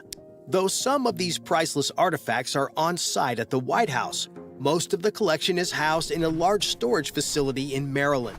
It is customary for the First Lady to pick whatever pieces Like that rug on the ground right there, $6,000. she desires from the collection to help decorate and furnish the White House. Due to the historic significance of some of Is that wood floors? They have wood floors underneath there? to help decorate and Yeah, it's wood floor. furnish the White House. Due to the historic significance of some of these artifacts, some will remain on permanent display at the White House. The Lincoln bedroom is one such part of the executive residence that looks just as it did when President Lincoln passed away from an assassin's bullet in 1865, including the bed where he actually spent his final Can I just say that that little animation right here, in 1865. that little animation probably took him hours to do, just to show us that he got assassinated. We know he got assassinated. You didn't have to do that extra little movement of him getting assassinated. Could have saved yourself hours and hours of time. Including the bed where he actually spent his final moments. However, many of the furnishings include specially commissioned art, furniture, and gifts given to previous administrations. If the president wanted to, he could sit in George Washington's chair, or the First Lady could So wait a minute, they can only furnish the stuff that someone else has already picked? They can't pick something new? Did I hear that? Am I wrong about that? his final moments. However, many of the furnishings include specially commissioned art, furniture, and gifts given to previous administrations. If the president wanted to, he could sit in George Oh, I see. They could put something new, but if they wanted to sit in that chair, they would pull it out of storage and then let him do that. Okay. Washington's chair, or the First Lady could hang a lamp that was gifted by the brother of Napoleon Bonaparte. First families can also choose. Do you think they really give him the chair? Like if someone said, I want to sit in the George Washington chair, do you think they actually give him the historical George Washington chair? Or do you think they replicate it and then pretend they give him the actual chair? To decorate the White House for political reasons. A recent example is one of the choices President Biden made when he picked a bust of civil rights leader Cesar Chavez to adorn the Oval Office. He specifically chose. You think so, Travis? You think so? I can't imagine, right? Like, if you didn't know, you wouldn't care. It would look like exactly, they would tell you, like, sir, this is George Washington's actual chair. And you'd be like, oh. You would sit in it and go, man, this is amazing, the quality of it, right? They can have a replica. I can't imagine them putting the actual chair there that he's going to sit there day after day after day after day and, like, could wreck history. Do you know what I mean? I don't know. Chose this bust since Chavez was a key figure. No, I get what you're saying, and I get they could tell us that it's the real one. I'm asking you, hypothetically, do you really think they give him the real one? Because they make fakes all the time. Of the Hispanic population. Biden said he wanted to be reminded of his leadership and example each day when he went to work. In addition to helping to pick out some of these historic furnishings, the new president and first lady also make it known their desires for any interior remodeling. Whether new rugs, carpets, paint, or whatever the case may be, the chief usher ensures the first family. I don't think they're handing out fakes in the White House, so I hope they're not. I'm not saying they're handing out fakes. What I'm saying, Roadkill, is that's history. Like, that chair right now is in the museum. Like, the stuff that's in the house is literally in a museum for show. Like, you could go to Washington, D.C., you can go to the historical museum and see that chair. But if the president, the sitting president, decides, hey, I want to sit in that chair, do you think, right? Because they do this all the time with pictures, right? Like the Mona Lisa sits in a building, but the real Mona Lisa and whatnot sometimes is behind, and they put a fake because the average person's not going to know if it's real or fake. They just know that's the picture of Mona Lisa, right? That's what I'm saying. So I'm not saying that it's fake. I'm just saying it's a part of historical history. And sure, the guy wants to sit in it. But I don't know if they would let him use it every single day, because if it breaks, then you're breaking something of history. I don't know. That's all I'm asking. Families' requests are documented and coordinated well before Inauguration Day. However, Dolphin says it's a replica after the first time. That's what I'm thinking. That's what I'm thinking, Dolphin.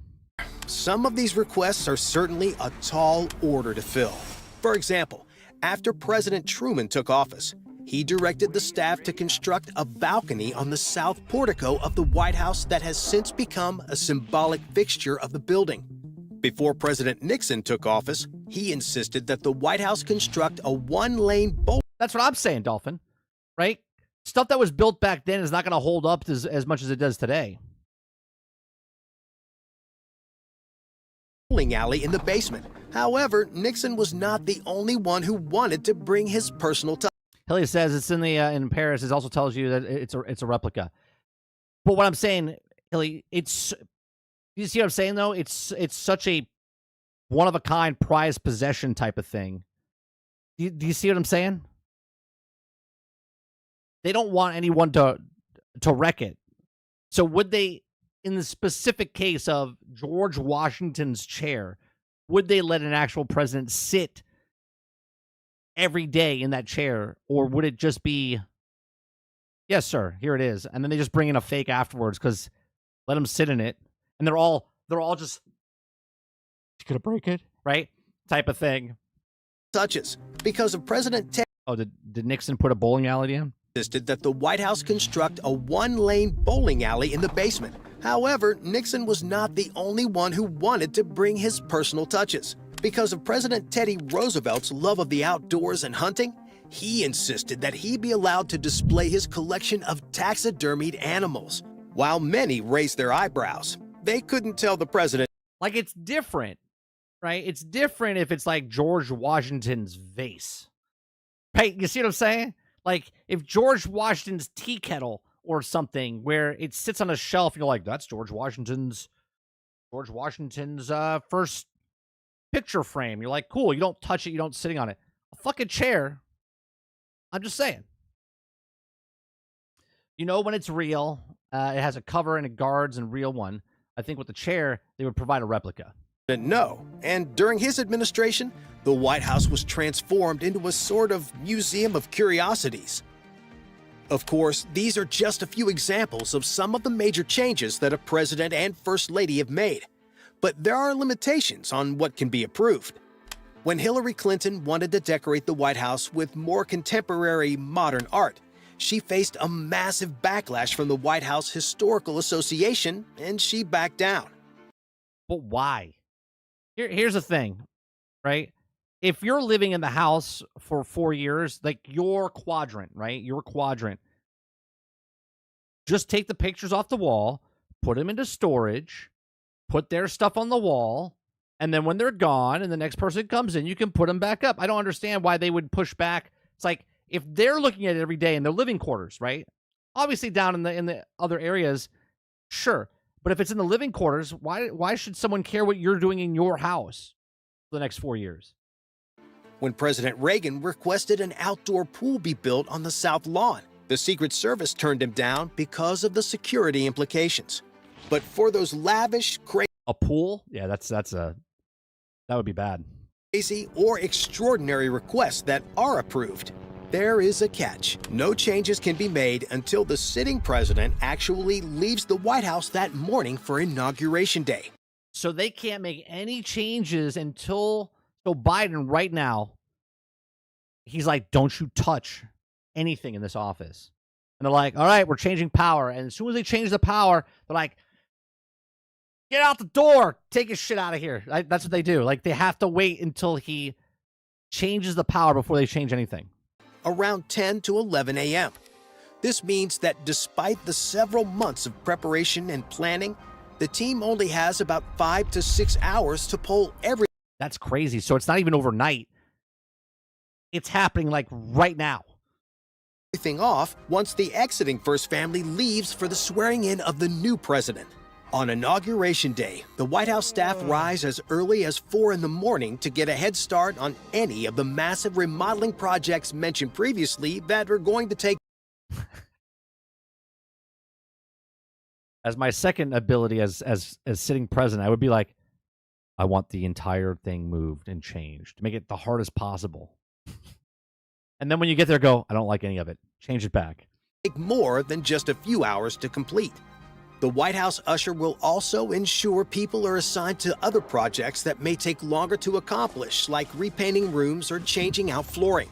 However, If they're painting the room 5 hours before the next president comes in, that president comes in, you're going to be high on fumes. most of the staff will rise at their normal time so they can prepare for a White House tradition on a president's last day in office. As part of this tradition, all of the White House staff gather with the president and First Lady to formally say goodbye.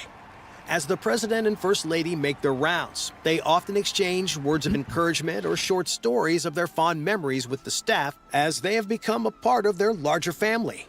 At the end of the ceremony, the chief usher will present a gift to the president handcrafted in the White House's woodwork shop. The gift consists of 2 The White House has a woodwork shop?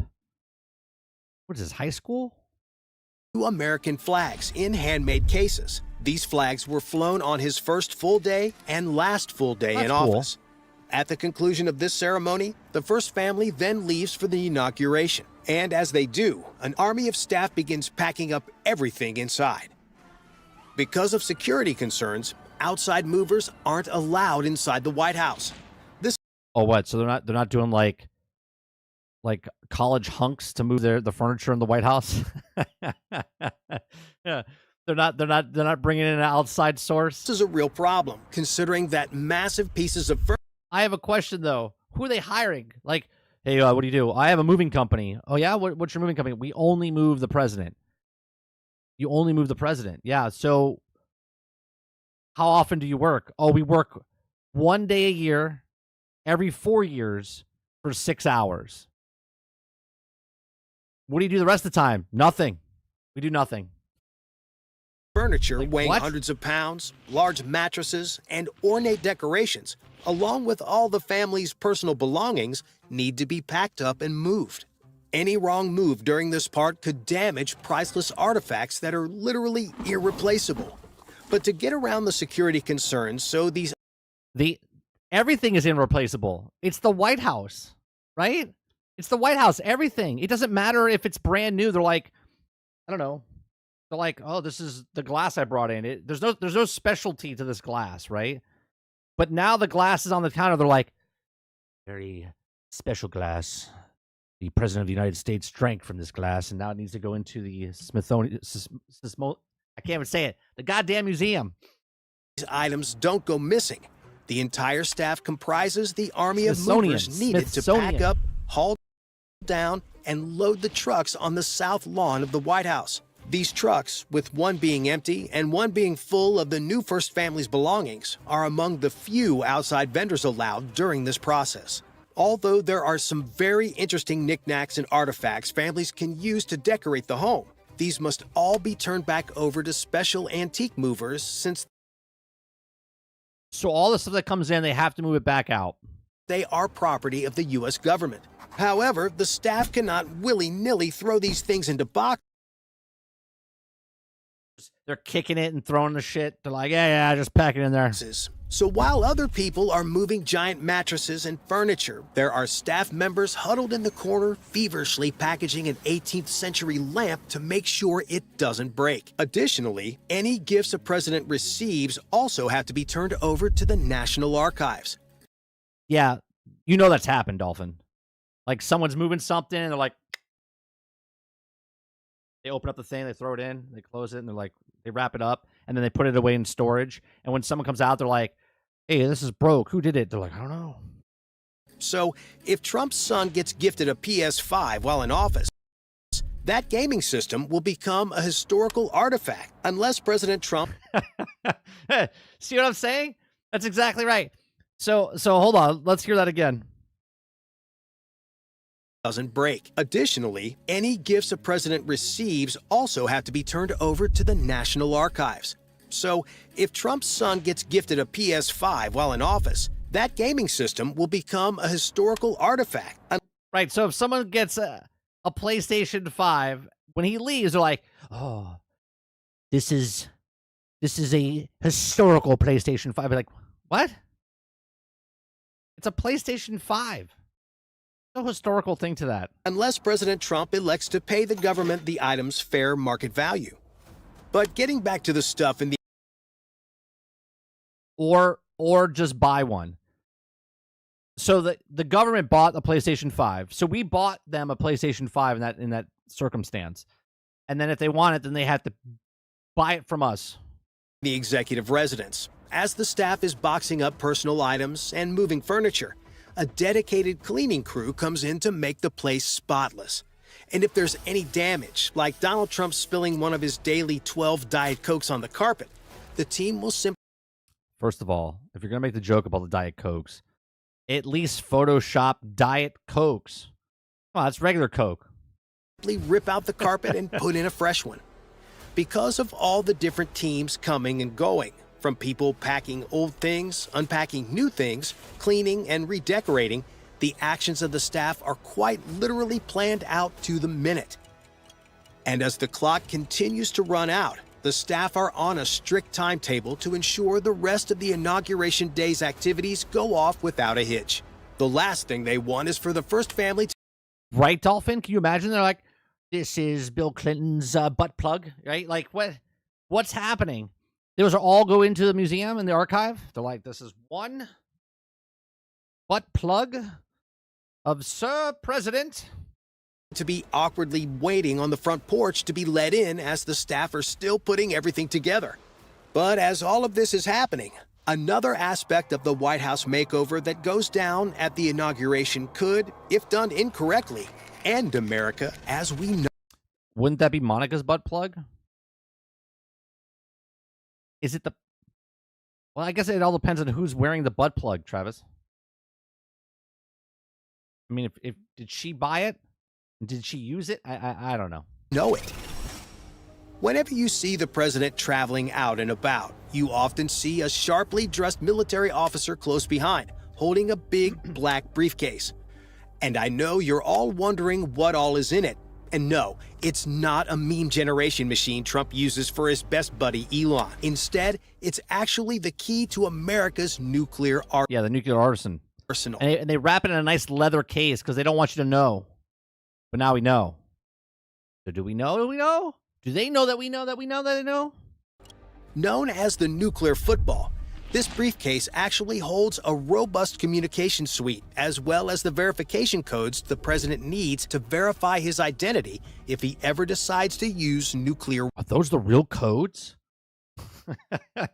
Could you imagine? Could you imagine if they're like, the code for missile launch is these codes right here? Could you imagine?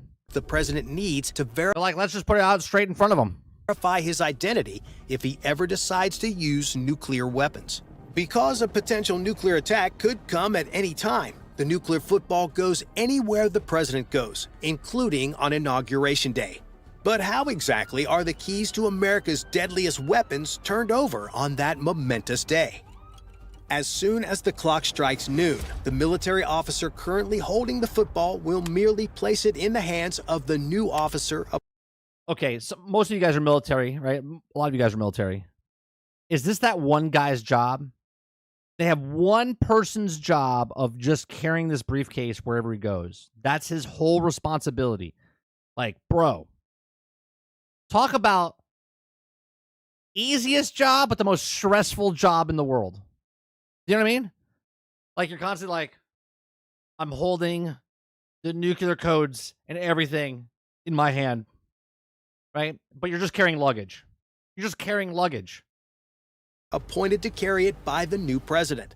Although the two officers will hide this act discreetly behind one of the pillars behind the president as he is speaking, This symbolic gesture plays a critical role that, if done at the wrong time, could leave America unable to defend itself from a nuclear attack on this day. However, for the White House, Right, Jones? It's like a super easy job, but like one of the most stressful jobs in the world. handing over the nuclear football is How was your day today? It was good. I was carrying the luggage around. Just carrying the football around. Okay. And the one day. How was your day at work? Let's just say I don't have the football anymore. I'd be like, everybody leaves? arguably the least difficult task of the day. Back at the executive residence, the staff is still hurriedly working to make sure all the renovations are complete and the new First Family's things are moved in before the 5 o'clock deadline after the inauguration parade. Once all the heavy lifting, including moving furniture and priceless artwork, cleaning, and any renovations or repairs are done, the task now comes down to turning the White House into a home for the new First Family. Remember that questionnaire the White House chief usher sends the new family? This is now when this comes into play. When he did this, the CIA was freaking out. Freaking out. I actually met somebody who worked on this, and they were like, they went from, oh, he's in the car, to getting out to walking. They're like, what the they Throughout were the White freaking House, out. the staff is busy personalizing everything. For example, Obama wanted a new showerhead installed in his bathroom and a swing set for his kids to play on. The staff ensures every desire is met, regardless of what the president and his family ask for, whether it be their favorite shampoo, towels, bed sheets, foods, or whatever else they want. As the staff continue to finish their preparations, the new president and his family return to the White House to begin the inaugural dinner, followed by the inaugural ball. However, even at this late stage, mistakes can happen. One famous incident was when President Bill Clinton first took office. On that day, during the chaos of the move, someone accidentally misplaced Hillary Clinton's ball gown in their daughter Chelsea's room. Well, after 15 minutes of panic, the staff found the dress and ensured that Hillary would not Yeah, that's not that bad. You just put the wrong dress in the wrong room. need to go out in her birthday suit for the ball.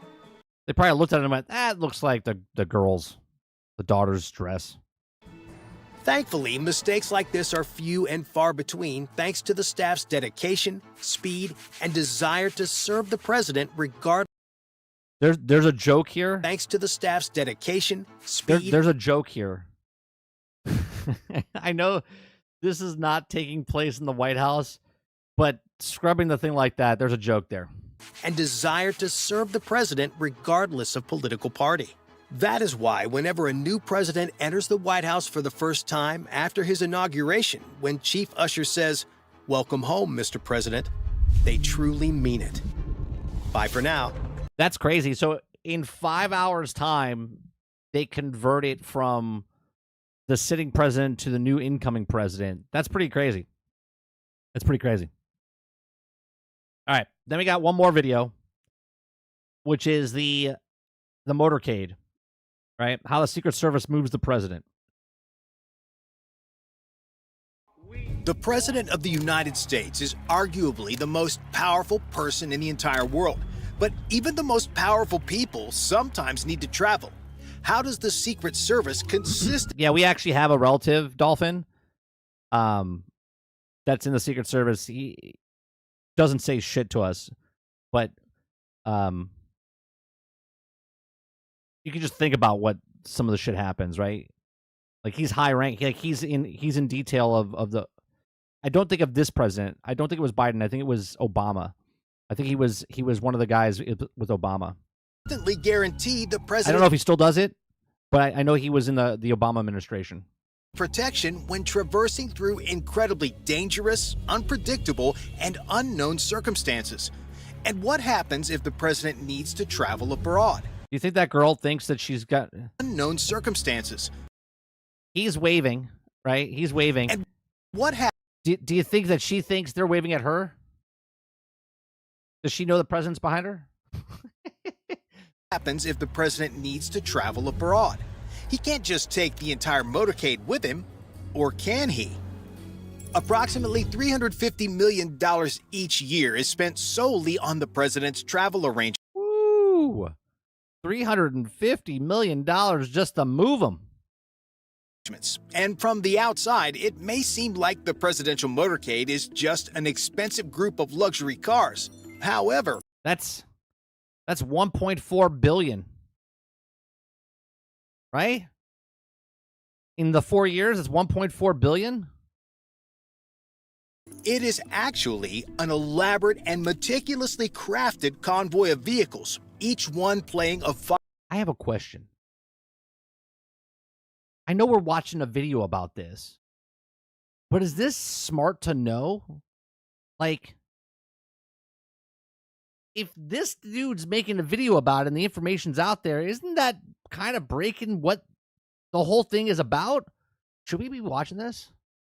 vital role in ensuring the safety, security, and seamless movement of the President of the United States during his ground travel. The centerpiece of this convoy Oh yeah, they're armor plated from the bottom. They could take a direct hit of a bomb they roll over. is the presidential limousine, affectionately referred to as the Beast. While the concept of the Beast has been around since the early 2000s, the current iteration, a custom-built Cadillac, was introduced into service in September of 2018 and represents the pinnacle of automotive. Look how you can. Okay, I don't know if you can see. Can you guys see my cursor? Okay, I don't know if you guys can see how thick this door jamb is here. Like, that's the window, man. Like, the window is this thick. Automotive security and technology.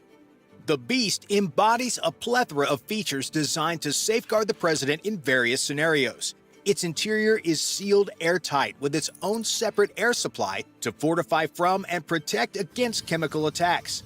The Beast tires are also engineered to withstand gunfire and continue functioning. You can't even stab them. Its doors are heavily armored, boasting an impressive 8 inches. 8 inches of steel. inch thickness and are equipped with electrifiable handles for additional security measures. Moreover, the vehicle is stocked with a supply of blood matching the president's blood type, strategically stored to address medical emergencies effectively. Finally, the windows, which are crafted from 5-inch thick durable 5-inch thick glass. bulletproof glass, and in the event of an explosive attack, That would have been useful for Kennedy. Well, Duplass, that's why they don't let the president, like, walk outside the car. And because of that, okay, this is why we have what we have now. the Beast, along with the accompanying electronic countermeasures vehicle, can apparently even deploy smoke grenades to disrupt visibility and mask heat signatures, enhancing the convoy's defensive capabilities against sophisticated threats like automated missiles.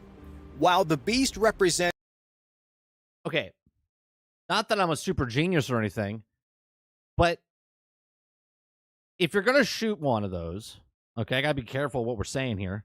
Okay, if you're going to shoot one of those, why not shoot multiple of them to get rid of all of them? You see what I'm saying?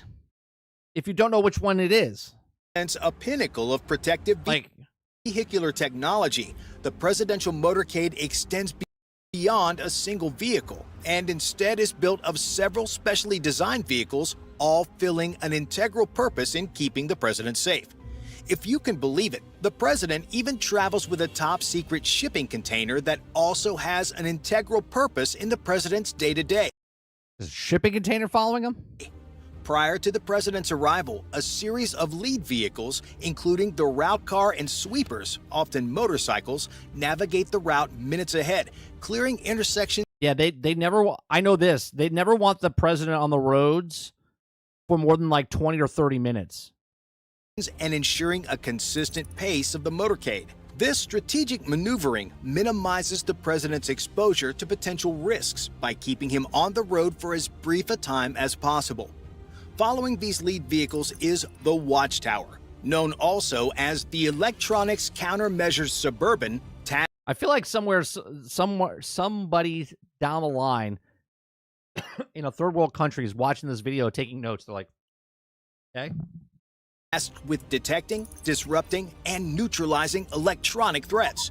Equipped with advanced electronic warfare systems, the Watchtower can identify radio waves coming from bombs or remote activation devices. They actually have on the new cars. They just implemented it. There's antennas on top of the vehicles now. I don't know if this video will talk about it, but they have antennas on top to stop drones attacking now. And disable them before they can activate. Following the Watchtower is the Beast, accompanied by a vehicle, potentially several, that are exact copies of the Beast. This makes sense, right? You have to have multiple. But here's the thing. If you're watching him get in the car, then you know what car he's in. So they would have to shift while they're driving, but then you're playing the shell game, right? So you would have to go somewhere where you don't see him get in the car. Otherwise, there's no point of having 3 cars. Done to confuse potential threats by keeping it completely unknown which beast. Yeah, see those 2 antennas on top of the car right there? The president at any time. See them? Right? These 2 antennas, those are to stop drones, okay? Because now there's the ability of remote detonating drones. So they have these antennas on top that emit the signal to diffuse them. They even have matching license plate numbers so that there is no way to definitely confirm which is the correct one, even if you tracked it from the starting destination. Nearby are vehicles carrying Secret Service agents known as halfbacks. These can be easily distinguished by the armed Secret Service agent staring out the opened rear window, ready to respond quickly to a threat. The counter-assault team is another separate group of Secret Service agents whose responsibility is to remain on site of an attack and combat the threat, while the other group is responsible for staying with and shielding the president at all times. Supporting the security setup are... That takes a special type of person, right? That takes a special type of person. To know your job is to defend somebody else and put your body in the way for somebody else. That takes a special type of person. Specialized units like the Hazardous Material Mitigation Unit, equipped to handle various hazardous materials such as chemicals, biological agents, and nuclear substances. These units use advanced detection equipment and protective gear to swiftly respond to hazardous incidents. Additionally, the motorcade includes the Roadrunner, which houses a sophisticated satellite communication system which allows for the president or members of his staff to have private and encrypted calls if needed. As the motorcade advances, a local ambulance and rear patrol vehicle follow, ready to respond quickly to any unexpected situations. One final vehicle that travels with the president, yet is rarely mentioned in the It's indoors, right, Eclipse? public eye, is a top-secret container that is integral to the security of the president and classified information while on the road. This container is known as an SCIF. That'd be cool, Travis. A cool, like siphon filter and stuff like that. Or a sensitive, compartmented information facility. Think of an SCIF as a fortified vault for classified information, whether it's on wheels or within a building. It's a sealed space where the most sensitive and compartmentalized information, SCI, is produced and discussed. This information is so confidential that it demands its own special handling and stringent security measures. SCIFs exist in both permanent and temporary setups. They can be found in official government buildings, aboard ships, and even in the private residences of high-ranking officials. When officials need to travel, these secure facilities can be swiftly set up in hotel rooms or other locations, ensuring that the sensitive information remains protected at all times. Okay, so that explains how the president gets around on the ground, but what happens when he needs to take far trips? They're still making the 007 game, Travis. Be that across the country or even internationally. Fear not, the United States government has got that covered as well. To start, despite the insanely high-tech vehicles that comprise the motorcade, it is still the most vulnerable that the president ever is. Because of this, the plan is always to keep the president off the road as much as possible. To ensure this, they only really use the motorcade for trips that are under 30 minutes. Yeah, I knew that. They don't want him on the road much longer than that. And in most other cases, they'll utilize a helicopter for travel known as Marine One, which actually isn't the name of a specific helicopter, but rather a call sign for any helicopter that is currently carrying the president. The helicopter used is usually either a VH-3D That's to get them from the White House to the airport, though. or a Black Hawk, all belonging to HMX-1. Similarly to the motorcade, the president does not travel alone, even when using Marine One. After takeoff, Marine One is joined up by up to 5 identical-looking helicopters that regularly shuffle around during travel. Yeah, but at the same time, as long as you don't see him get in, then you wouldn't know which one he's in, right? But if you know which one he gets in and you just follow it, then it wouldn't matter. Similarly to the Beast clone, this is done to mask specifically which chopper the president is in at any time. The most common function of Marine One is to take the president from the White House to the Andrews Air Force Base, where Air Force One is located. For trips that require a more robust form of air travel, they utilized what is known as Air Force One. Here's another thing I never understood about this right here. Okay, I know they get jets following it and stuff like that, but don't you think you would have an unmarked airplane? Like, you just make it look like everything else. Like, why would you put a billboard on it? You know what I mean? Similar to Marine One, Air Force One also isn't the name of a specific aircraft and is just a call sign for any plane that is currently carrying the president. However, when most people refer to Air Force One, they are specifically talking about the Boeing VC-25A, which is the highly customized Boeing 747-200B series aircraft. The design and operation of Air Force One are tailored to meet the unique needs of President. Or the president isn't actually ever on it, but you see him get on it, Dolphin, right? You see him get in that helicopter. Presidential travel. While the intricacies of Air Force One are not all public knowledge, the aircraft is supposedly equipped with advanced communication systems. Like, that would be smart if he never actually gets on it. Like, he gets in and they sneak him out the back and you think he's on the plane. But you know what I mean? Systems, secure and encrypted communication channels, and sophisticated defensive measures to ensure the president's safety and connectivity while airborne. These systems allow the president to stay in constant contact with government officials, military commanders, and key advisors. It doesn't matter what it looks like as long as there's no one ever in their airspace, I guess. But all I'm saying is if you want to keep them safe, you wouldn't have a billboard on it. You know what I mean? During flights, regardless of location or circumstances. Air Force One is operated by a dedicated team of Air Force pilots, crew members, and support personnel who have undergone rigorous security clearances, background checks, and specialized training to ensure they can handle the pressures of flying the president and their staff safely and efficiently. Aboard Air Force One are various rooms for anything the president could possibly need. There are private quarters for the president, including an office, a conference room, and sleeping quarters. There are also facilities for press conferences, including that velvet rope. I love it. Upwards of 13 seats for members of the White House press. The aircraft also includes secure communication facilities. I wonder if there's something in the plane that's like a self-contained, sort of like a shipping container. You know what I mean? Like, it's like bullet. Obviously, I'm asking. I don't know if they have it. You probably won't say it. But if there's a section of the plane that, if something happens, it gets ripped apart or whatever, it falls down safely. You know what I mean? Medical facilities and advanced defense systems to protect against potential threats. We talked about the RTS of Star Wars. We talked about Marvel Rivals Roll Q. And then we watched about journalism, about where's it gone for video games.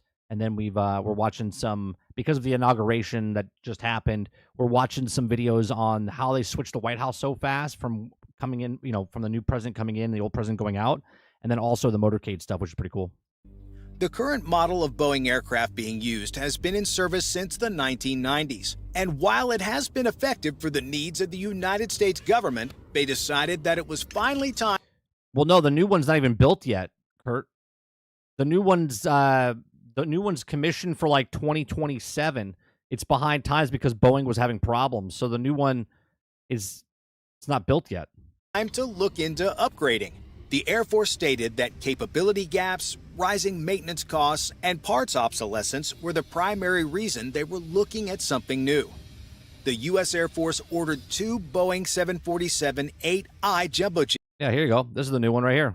jets. However, getting those off the ground has been a bit of a logistical nightmare in recent years. Boeing has faced numerous problems with the VC-25B program, including shortages of workers and parts that have delayed the delivery of the first 2 Air Force One jets until 2027.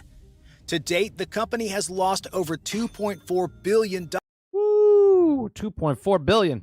on the program, and it doesn't look as though that cost will stop rising as the years go on, as Boeing continues to stumble through their own problems. Okay, so the United States certainly seems to have everything covered in terms of traveling throughout the country.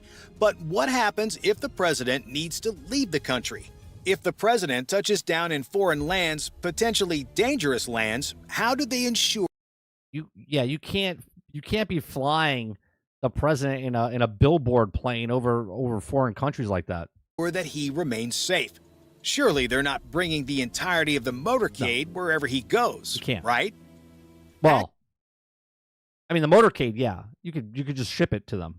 Actually, in many cases, they do take the entire Yeah, motorcade I would agree with them. that. Yeah, because why wouldn't you bring the motorcade? There's only a couple of these cars in the entire world, so why wouldn't you bring it? You put it on what are those big airships called? Transporting the presidential motorcade to other countries involves careful planning, coordination, and logistics. The primary method God, just to think of planning a trip with just me and my wife and my kid takes forever.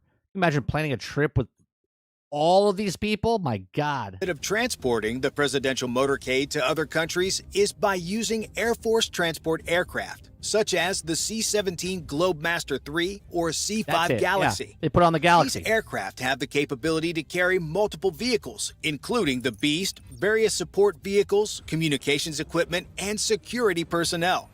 Before the president's arrival, advanced teams, including Secret Service agents, logistics specialists, and Thanks, Mo, for telling us something they already told us in the video.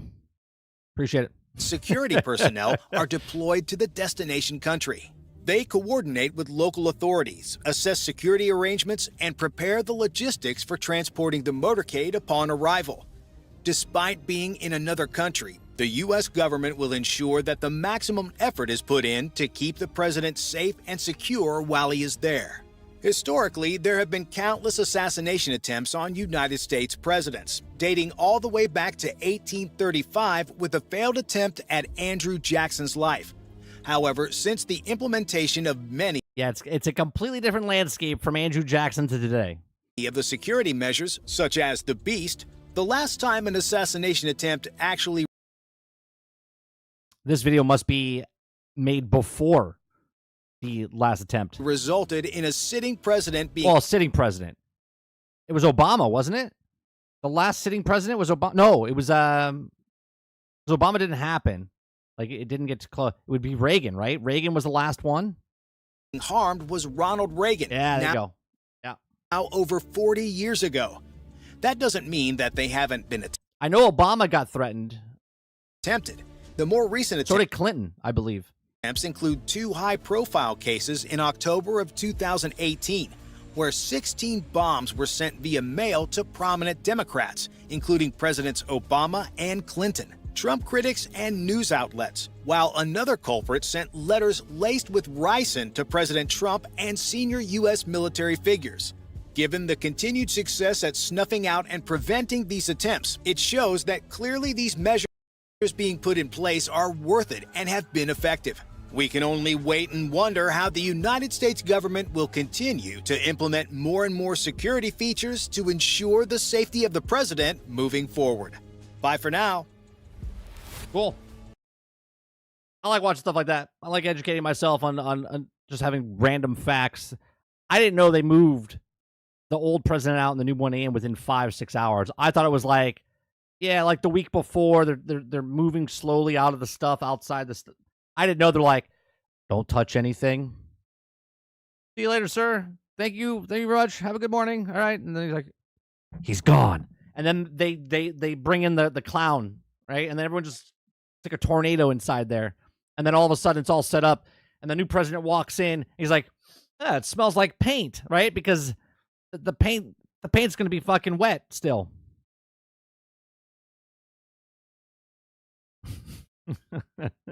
Yeah. It's going to be wet. Yeah, the motorcade stuff is crazy. They could take a bomb directly underneath, because I think the gauge steel underneath is insane. The windows that on the old machine were crazy. I don't know if I have a picture. You're not going to be able to see it, but it's literally like this thick of glass. It's just layers of glass pinned against each other. Yeah, I like learning stuff like that. All right. So we talked about Respawn Entertainment Star Wars RTS game. It's claimed that Respawn's working on an RTS Star Wars game. We talked about the rise and fall of gaming journalism and what happened to it from PATA YouTube channel. We went over the Marvel Rivals roll queue from PC Gamer, and then we watched 2 videos from Beyond Facts. All the descriptions, all the stuff down below, except for the Marvel Rivals. Let me get the Marvel Rivals article in there for you guys. You guys want to go read it yourself. Marvel Rivals 1 is down there now as well. That's going to do it for me today. Appreciate it. You guys have a great rest of your day, evening, night, wherever you are. We'll be back tonight, 8 p.m. Eastern, for some gameplay. I'm not sure if we're going to be playing Marvel Rivals this evening or we'll play something else. But we will be playing something tonight at 8 p.m. Eastern. Other than that, I'll see you guys tomorrow morning for more of the Daily Grind. You guys have a good one, and I'll see you guys on the next one. Peace.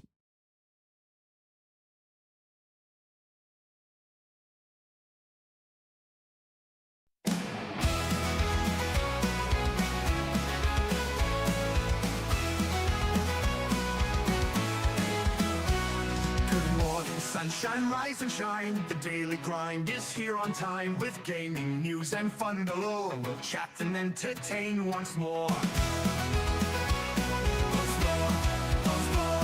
The coffee's hot, the mic is on. Jump in the chat, let's have some fun. From pixels small to stories grand, we bring the magic to your hand.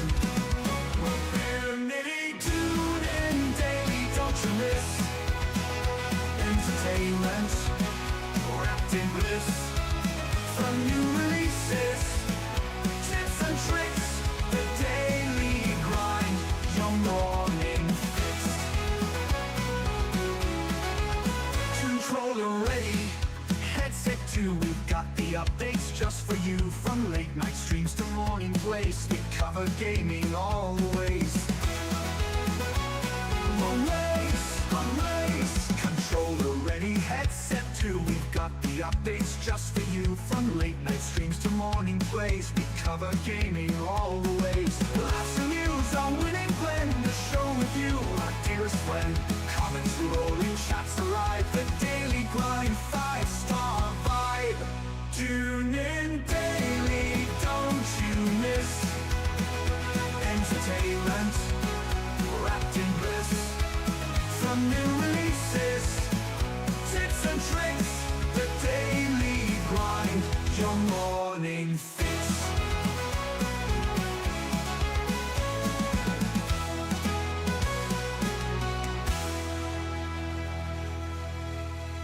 Good morning, sunshine, rise and shine. The Daily Grind is here on time with gaming news and fun galore. We'll chat and entertain once more. The coffee's hot, the mic is on. Jump in the chat, let's have some fun. From pixels small to stories grand, we bring the magic to your hand. Tune in daily, don't you miss entertainment wrapped in bliss. From new releases, tips and tricks, the Daily Grind, your morning fix. Come on in, your morning